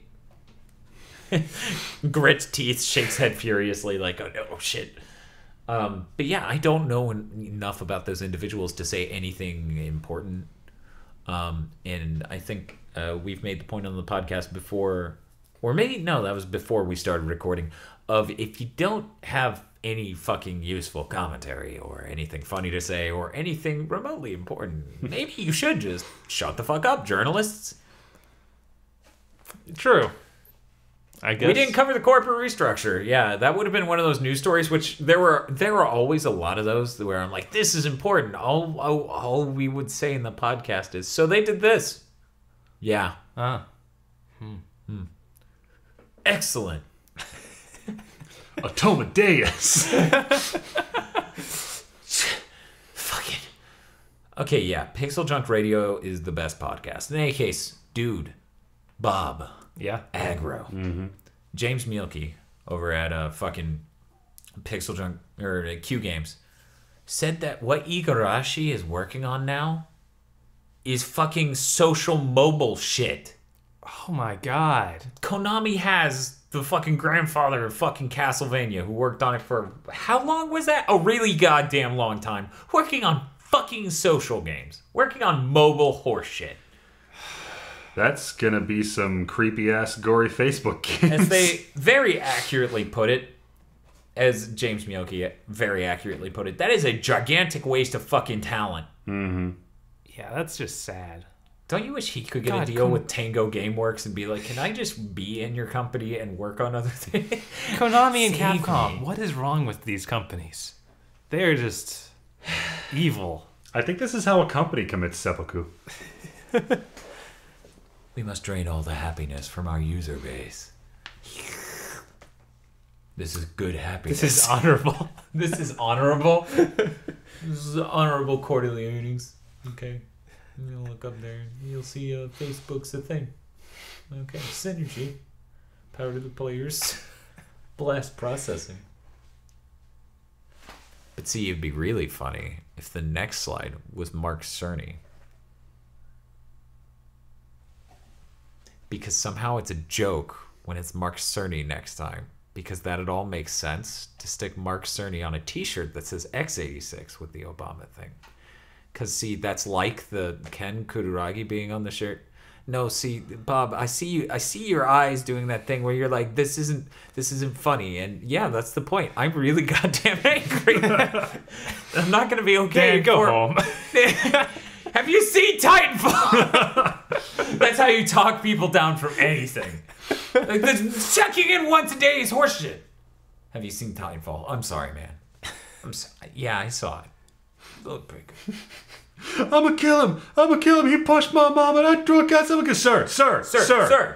look at this picture. Have you seen Titanfall? Yes, I have. Thank you. I almost made a terrible mistake.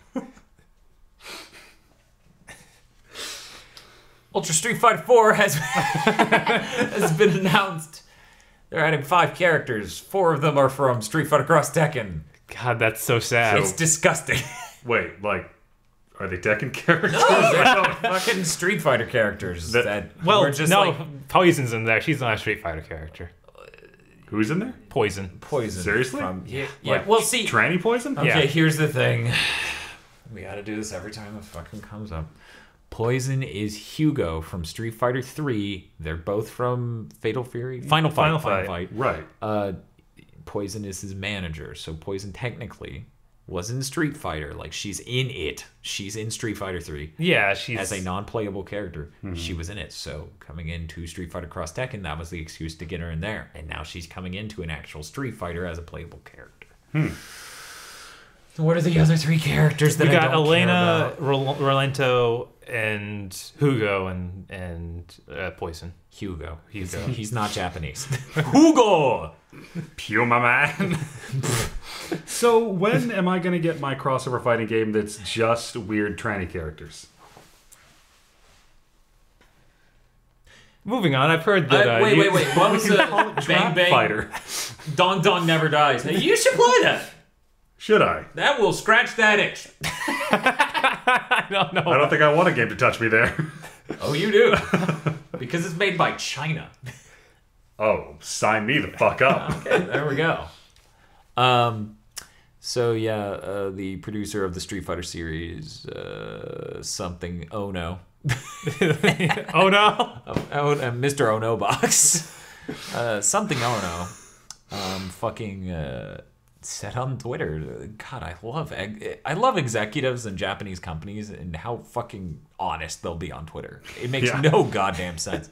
Like, what was it? Kojima saw the new trailer for Grand Theft Auto 5 and he's like, my game is shit compared to this. Fuck! Like that was depressing, but yeah. It was like 3 tweets of him doing that and it's like, whoa, dude, chill. What? No, shit. Fuck, man, dude. Hire chill. someone to make you not do this. Have you seen Titanfall?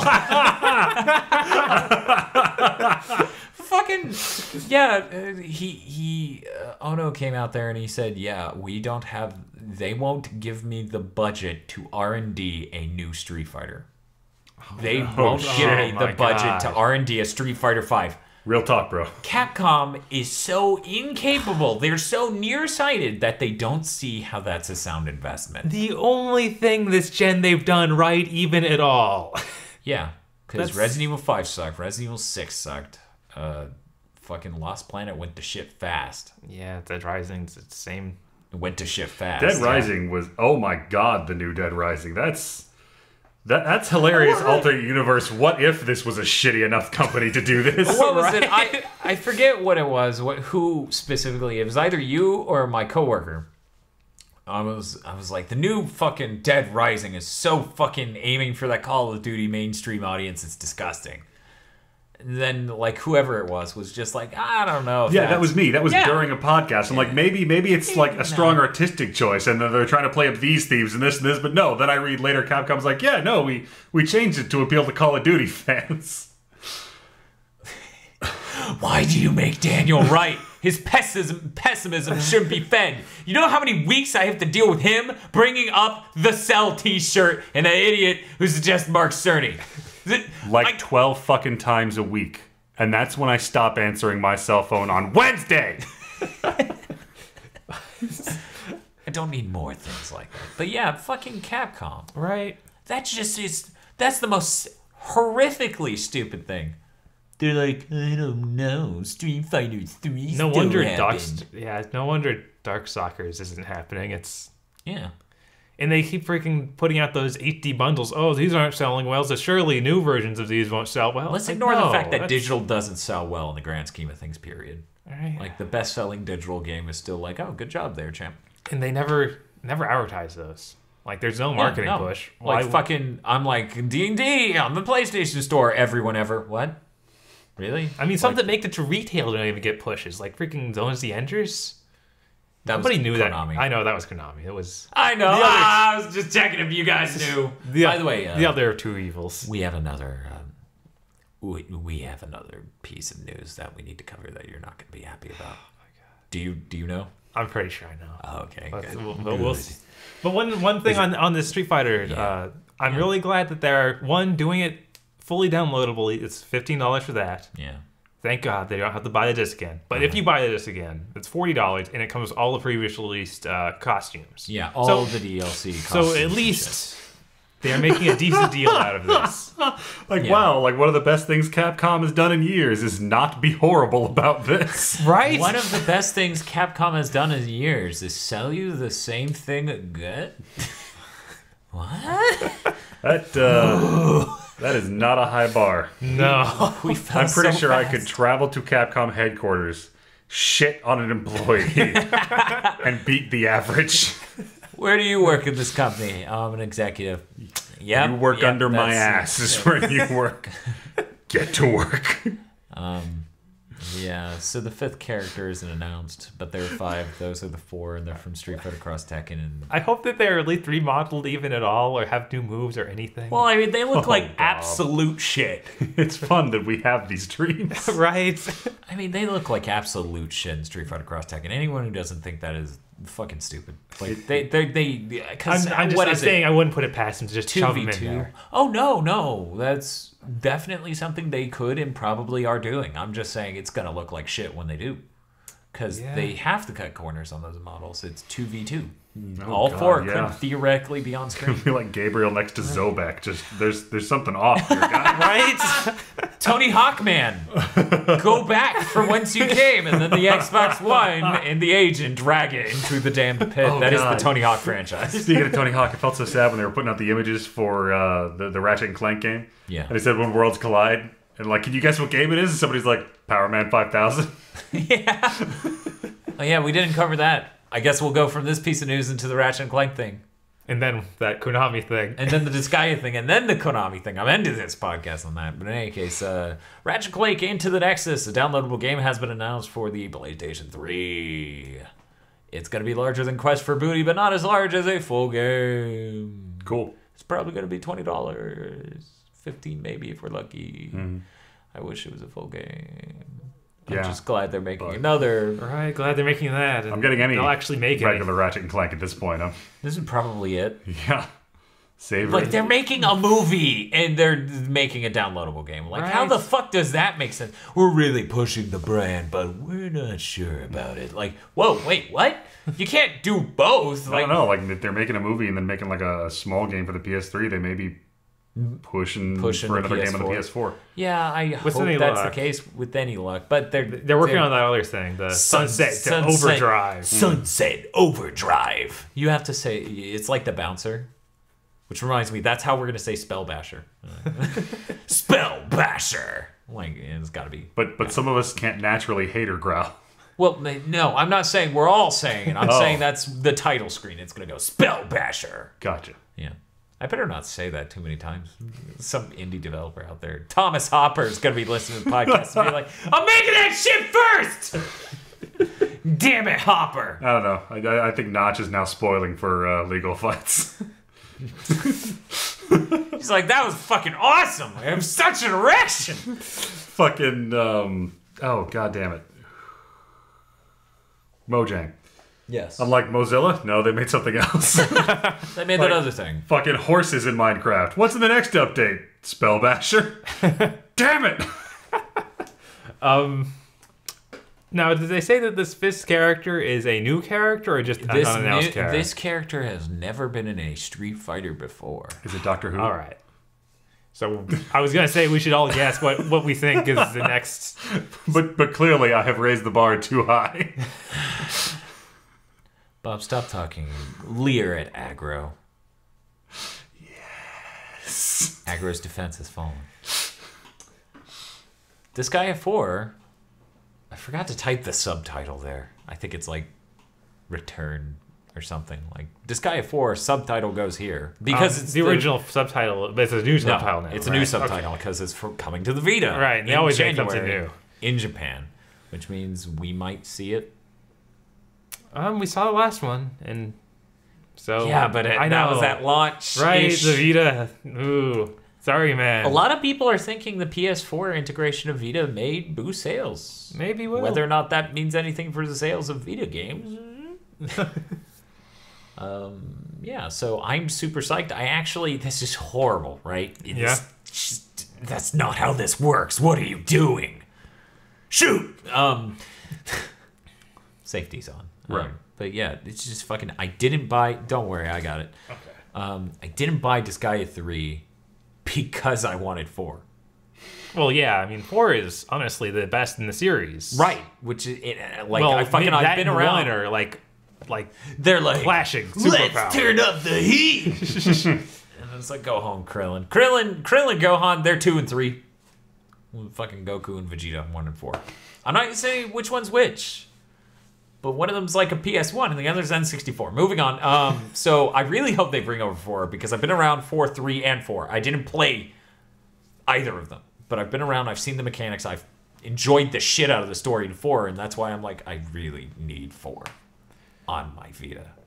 They just, they showed off a Disgaea D2 trailer with actual English voice acting, which I wasn't 100% sure we were getting. Holy shit, I forgot about Disgaea D2. Can you rebrief me? Brief Aggro. It is a sequel to Disgaea 1. Oh, yeah. Like, full-on, same old characters, continuing that storyline, which has been kind of in the background for the past 3 games. It's been noise like somewhere in the ether. 87 hours into 2, there's like an explosion a mile off. We're finally going to explain what that was. Well, in each of the consecutive Disgaeas, after you finish the whole new game, there is a submission where you go get some old characters from the Disgaea 1. And so they get a little bit more story each time that happens. Yeah. It's usually not really relevant, but I guess they're going to try and tie all that in and make it actually a full sequel now. So are you excited? I'm excited. Disgaea fan. I'm excited. I mean, those were my favorite characters until 4. Until 4. Yeah. Once again, revisiting, if you between 4 and 1, which one's the PS1 and which one's the N64? What? Bob, answer the question. I don't even... I think the disturbing idea is that Dan has objective values for which one of those consoles was better and believes them to be universal. Okay. I guess that Disgaea 1's the N64 and Disgaea 4 is the PS1. There you go. Good job. I don't know what that means. He got it right. All right. Bob's like, no whammies, no whammies. I don't know what I said, but I got it right. Okay. It's a lot like playing Pokemon Coliseum in Japanese. Yeah, go upper left move. You rock their shit. What is that? Is that Tri-Beam? No, that's Swift. That's Swift. Seriously? That's Wave? I don't know. Serve. What the fuck is... So, Bob, Zone of the Enders HD collection on the PS3 just got a a patch, which was made by Hexadrive. Oh, I did not hear this. Hexadrive, the people behind Third Birthday and half of the development staff of that one the Knight's Contract? Yeah. But yeah, more think third birthday. Okay. But yeah, the studio founded by the guy, director on Lost Planet, the original, who left Capcom because he's like, I'm out, bitches. There was a lot of people who did that at that moment in this gen, which is why they have no more producers. They got one. They have two. Kobayashi. Wait, who's the other? Ono. Oh right, Ono. He's still no Star Trek jokes. No, this is a podcast for weeaboos. Dan, have you seen Titanfall? Thanks, Aggro. Sometimes I just gotta pull out, look at the big picture. It's Titanfall. So. But Hex Drive worked on the patch because they're fucking coding wizards. Konami can't even do it themselves. They're that incompetent, and so is any of the staff that worked on that, apparently. Because you know as well as I do, the 360 version of Zone of the Enders 2 ran a shitload better than the PS3 one. And even that did not run as well as the PS2 version. Right. Well, I mean, technically, because the PS2 version was interlaced, if they let us hit a button and interlace a 1080 or a 720p image, then we would have been 60 frames per second. But in any case, Hex Drive fucking magicians. They made it run in 60 on the PS3. Jesus. Don't you fucking regret trading that in now. Jeez, I need to go buy that again. Damn. Now. So do I, because I was like, oh, now it is shit. Respectable. Yeah, now it's stellar. Because fucking, like, what was it? The Metal Gear Solid HD collection. I don't feel too bad about that on the Vita because it's not like that's the weird thing. Like, 2 runs worse than it did originally because that was 60 frames per second a lot of the time. 3 ran better than it did originally because that was 20 frames per second most of the time. Right. Like, everyone's like, oh my god, Metal Gear Solid 3 happened on the same console as 2. Fucking wizards. Oh my god, that game looks so much better. Yeah, it also, it runs like shit. I'm not sure you're looking at the TV. Have you seen Titanfall? That's not going to happen for 8 years. What? But I'm so psyched. Can't wait to go out and buy that game again. We should do a quick play. I'm gonna rent it first because I don't trust that. I really don't. Like, they have footage. They have footage. Okay. Because it is. Is it out? It is that huge. Yeah, the patch is live in the United States now. My God. Yeah, it's that huge because it ran like shit before. And even I still enjoyed it. And I'm like, this is fun, Bob. I enjoy playing through this game with you and James. And you're like, yeah, it's lots of fun. And then you leave and you're like, you're going straight to GameStop. Power to the players. You got an erection while you say, because how can you not have an erection while you say power to the players? Yeah, looks down, sees your erection. Would you like to pre-order Titanfall? I take it you've seen Titanfall. See, now I'm just going to go watch Attack on Titan and be really confused. You know, honestly, my brain's been doing that a bit over the last month. Like Attack on Titanfall. Yeah. It's about as good as English. I'd be watching that. Titanfall? Yeah, Titanfall, it hurt. That's going to be the DLC. The horse raced past the bar and fell down. Now is that... No, I'm not. But, anybody else have any other game news they want to talk about? You guys like video games? Did we talk about Killer Instinct at all? Or was that all before? Yeah, that was all before. We were balls deep into watching that awkwardness before. I'm going to say this as nicely as I can, which isn't very nice at all. Oh, yeah, this can lead into my next point, and then we'll do a round table, a super mini round table on that.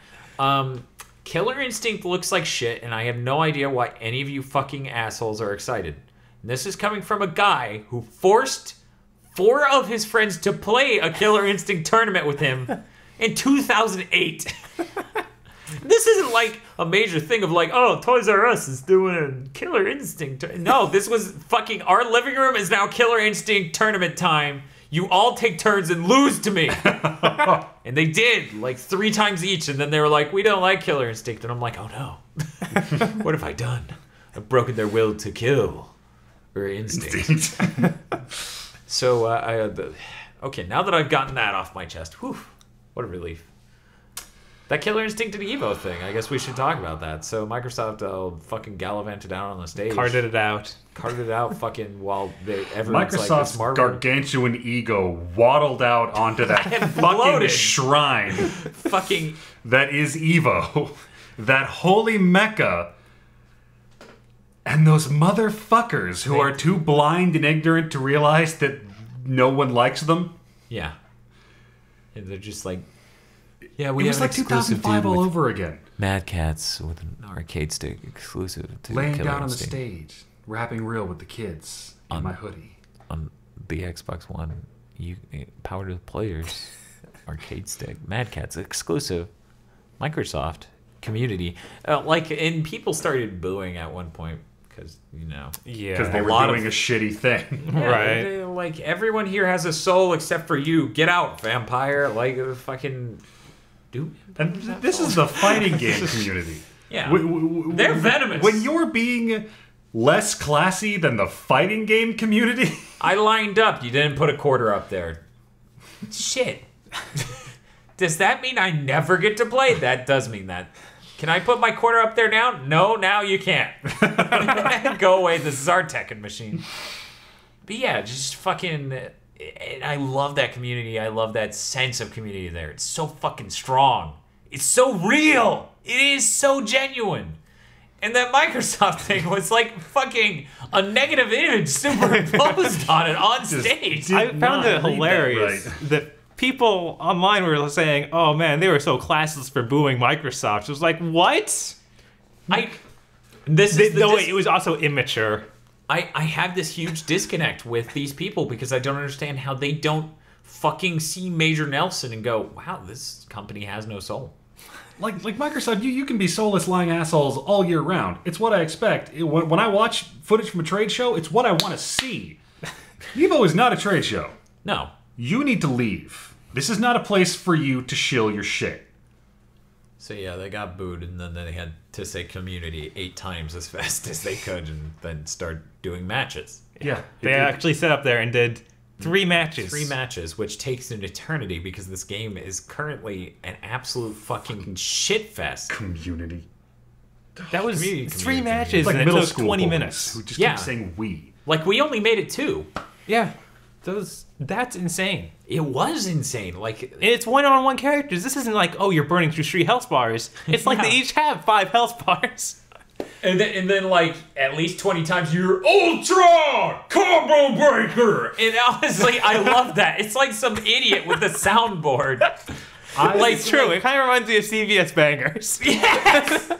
If you've never listened to CVS Bangers, fucking look for that on SoundCloud. Amazing. Bangers and mash. The game by itself, Killer Instinct, I was amazed watching it because, guys, I played Dan through like 3 generations of Soul Calibur where he played as Siegfried.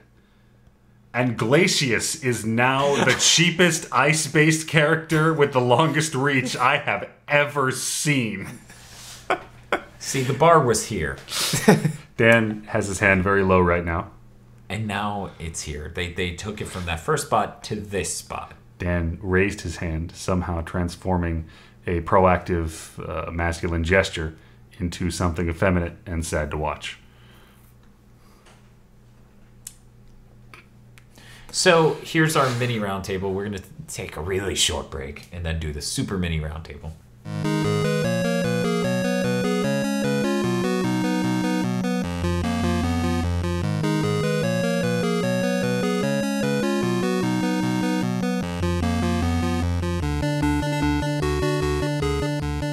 Okay, so real quick,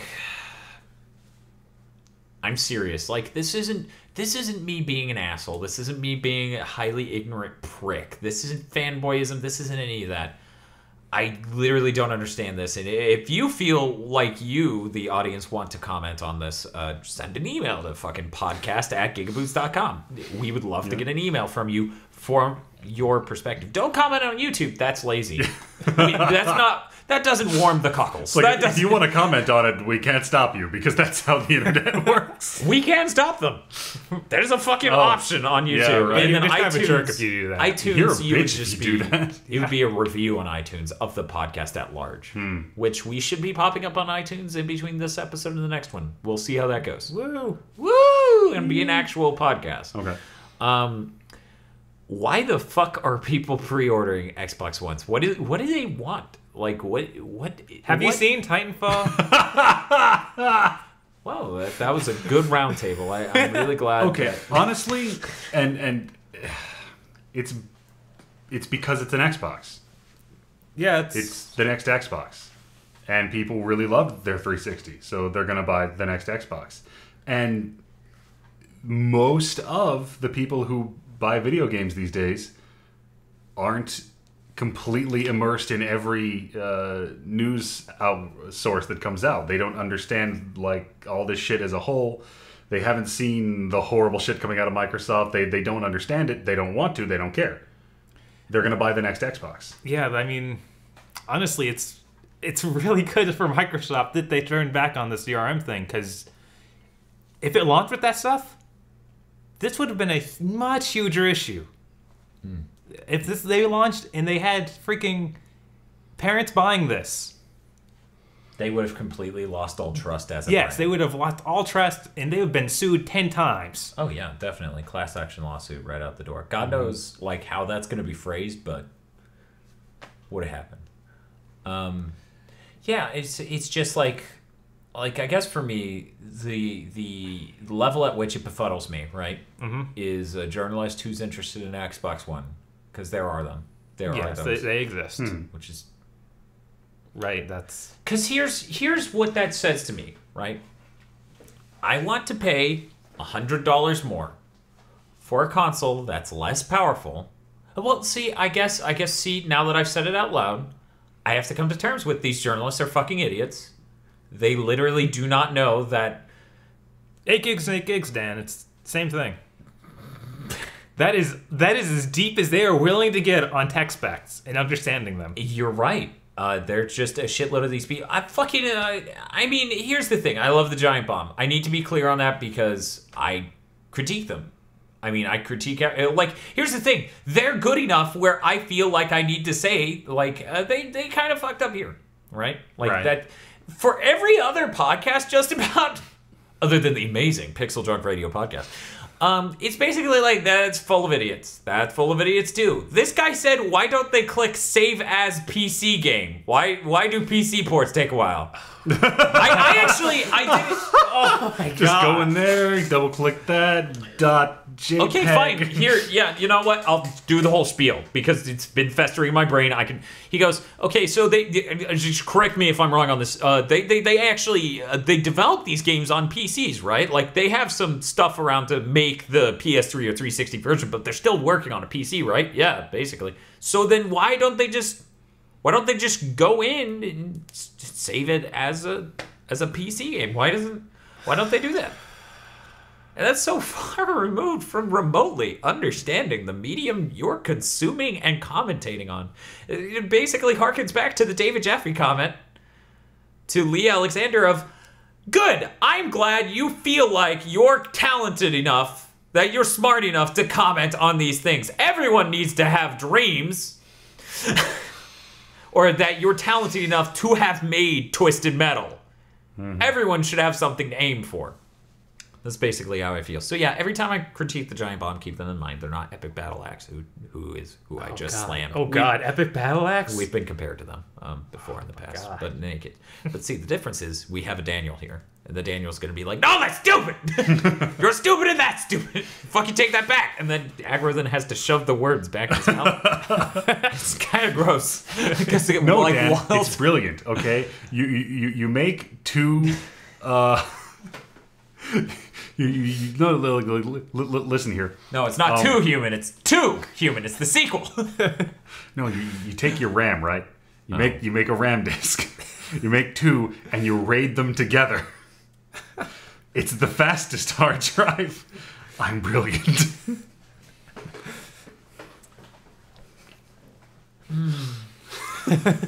Dan, so in before any you case, say anything, have you seen Titanfall? Yeah. Awesome. Yeah. But honestly, you were talking about like why would they pay $100 more for a weaker console? Yeah, they just don't. It's because the console doesn't have to be more powerful. Remember, the PS3 is more powerful. It's all about games. I'm devil's advocating the rhetoric here. Okay, well, real quick, even if that's the case, and a lot of okay, we'll move into the games discussion in a bit. Okay, I'm just gonna briefly say, I honestly do not think the Xbox One has a compelling catalog of games compared to the PS4, and that is completely ignoring the fact that fucking Naughty Dog works for Sony. But Dan, it's not about the games. What about the TV? I don't think anyone has cared about the TV. Well, that's because it's not about the TV, Dan. The Xbox is a powerful gaming machine. But it's less powerful, substantially. But it's not about the power, Dan. It's about the games. Do you not remember the launch E3s of the 360 and the PS3? It's an Xbox. They're going to buy an Xbox. Yeah. Well, I mean, a lot of them are saying it's for the games. They think that the lineup is just so much better. Clearly seen Titanfall. A lot of times I don't even hear Titanfall mentioned. Which is the weird part. Right? What? And every time I hear... But it's the game. I know. The fucking... How have they not seen Titanfall? That fucking angers me! I honestly believe there is a small contingent of people who believe that if you buy Forza, you will get a McLaren P1. Probably. That's how closely a lot of people, including some game journalists, watch E3. Yeah, a lot. Like, how many journalists didn't fucking notice the PlayStation Plus is now obligatory for multiplayer games? Fucking annoyed gamer on Game Trailers like, did they fucking say that? Yeah. Wow, that was Cogni. He's not Cogni at all. Like, right? I was like, wait, no, that's accent. a different guy. You're thinking of the Excalibur. or maybe Laser Frog. I don't fucking. I just throw the dart at accents. Biscuit, that's who I'm thinking of. I fucking throw the dart at accents and it lands somewhere in that fucking. In any case, okay, yeah, let's go ahead and just move along to any real quick. I may have said this last time, I'm not sure, but I can't say it enough. Any journalist that is telling you you will not be able to tell the difference between a PS4 game and an Xbox One game graphically or performance-wise is a fucking idiot who has no idea what they're talking about. They haven't looked at the specs. They don't understand consoles. They're fucking stupid. Dan, don't you get it? They can't tell the difference between games now. At all. We are now at a point where that's acceptable. No, I mean between PC running high specs and PS or Xbox 360. No, everyone can do that because we're all a part of the PC master race now. Don't you know that's in vogue? Oh, yeah, you're right. But this looks like to a billion times better on my PC. Yeah, but it also kind of bipolar performance, latency, whatever. I really think it's that way. I think it's these people can't tell the difference between two different video games. Like two entirely different video games. Like if you put GTA 4 on the table right next to Frogger on the PS1, they wouldn't be able to tell the difference. What was the first one? GTA 4. Well, at least I can tell the difference, and that Frogger is a lot more enjoyable. No. I owned it. See, I owned it. I'm being legit. If you put GTA 4 and then Frogger on the PS1 and then Titanfall down and you ask them, have you seen Titanfall, they may not be able to tell you. Okay, somebody out there who's a magician, work up a really elaborate trick that involves the moment of, have you seen Titanfall? And it's there, but it wasn't. Do that. That will be amazing. But yeah, I really... I was ranting at Eric about how I completely think it's horseshit that our journalism for the video game industry is a bunch of idiots who have never designed a game, don't understand the technical aspect of it, maybe sometimes understand the business side, and certainly do not understand the critical side of it either. Like how many times have you and I completely flown off the handle, Bob, because it ran perfectly? Like, no, this thing has a 20 frame per second frame rate, and it keeps spiking.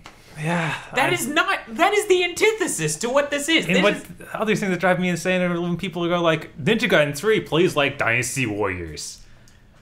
What? No, that's a thing. I played both of those games for a grand total of 20 minutes each? The fuck? That's the level our industry... Aggro! This is why we're angry all the time. Those people are being paid money to say the stupidest words. This is why I don't look at the internet. They're just slamming the back of their heads, and whatever words fall out, they type onto a fucking screen, and they're like, herbity-gerbity-gur, and hit publish. Why does the regular media not respect game journalism like real journalists?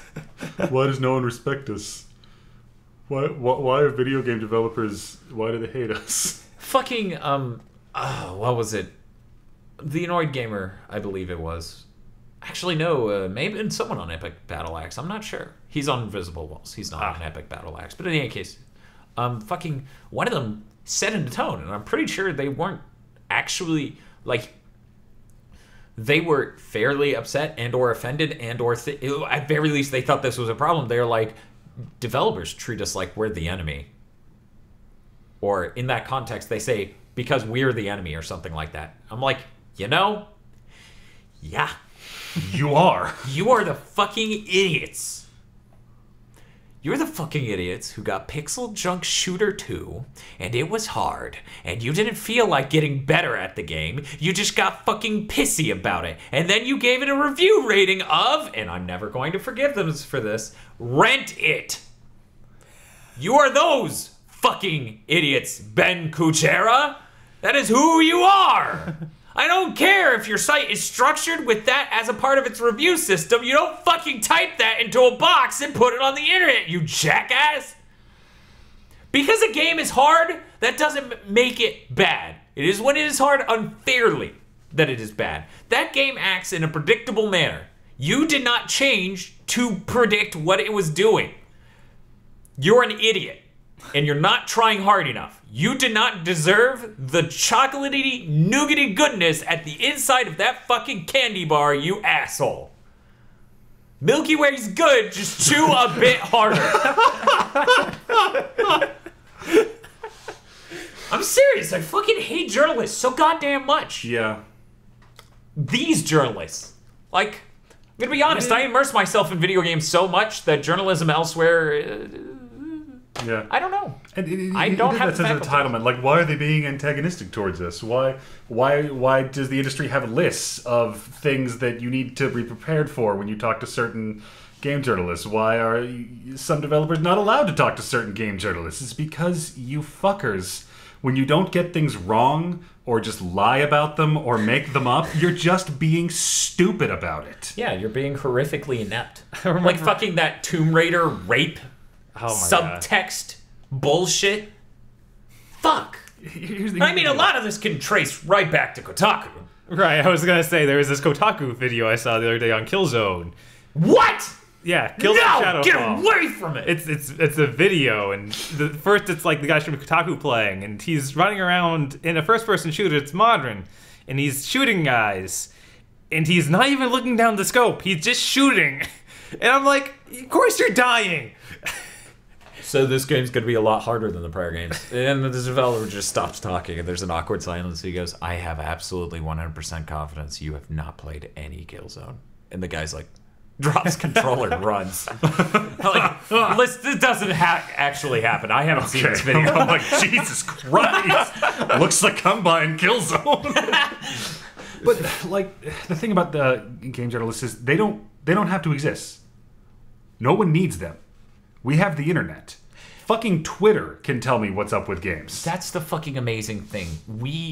The public has elected these people, oddly, through the mechanisms that are, to wholesale give them their opinion, and they just fucking live by it. I've seen this so many times. There's a fucking... How do I put this? The public masses are generally a giant chattering bunch of idiots. Right. And journalists are like echo chambers. For the most part, they just enhance that and magnify it until the developer is going fucking insane right in front of them. Like, it's just like, no, that's not what this game is about. Like, Kotaku talking about Rune Factory 4 was just like, I wanted to strangle the guy. Yeah? Like, explain to me why I should give a shit about your game in so many minutes. And he wasn't being disingenuous at that point. She's like, you fucking get to grow shit and you get to be a girl in this one. The guy's like, really? That's it?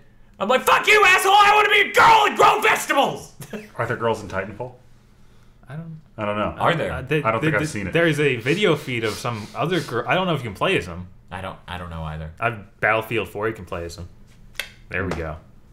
You know, they removed all the female enemies from The Last of Us, except for the clickers. Yeah. There are no militia that are females. Did you notice that? It was in the concept art, but it didn't make it to the game. Why is that? Why did Sony and Naughty Dog? The two soldiers that pull you over near the beginning, isn't one of them a girl? Oh, okay. This is a thread on NeoGAF. I'm just quoting. Oh my god! Please stop quoting threads on NeoGAF, both of you. It just makes me sad. That's why it's beautiful. I think that the weirdest part of this game journalism thing is that for the entire previewing process, they are literally just spoon feeding us PR from the guys making it. I honestly, and then they can't do any color commentary there. There's no like reflection of what they think the game looks like, how good they think it looks. Right. And then when it comes out, then they review it and they talk about what they think, which is always just. Like, I love how it became vogue to never ever give anything above a 9.5. Like nowadays, it's like everything that's amazing is an 8. Yeah. Nothing's a 9 anymore unless it's another Halo, and even then, that's a 9.3. You know, the biggest new IPs that look the best were all shooters, I think. But we need more variety. We do. Did you hear that Titanfall got a shitload of Game Critics Awards for E3? Like, there's some sort of survey where they were like, all these Game Critics, you need to give us your best of categories. And Titanfall fucking swept the thing. Of course. It's Call of Duty. Unbelievably so. And it was like, Jesus Christ, guys. Fuck. Right? Are you this fucking stupid? I'm telling you, like, that relationship is completely accurate. You have the chattering masses, and the journalists are the echo chamber. So literally, they're just 100 million people screaming, "Call of Duty!" If you're just adding to the noise, you are always poisonous to the conversation. If you're going to call yourself a journalist and stitch up your big boy pants, your job is to inform the conversation and to add context to the information. This is what you're supposed to do. You are supposed to be the motherfucker who knows more than the assholes you're talking to.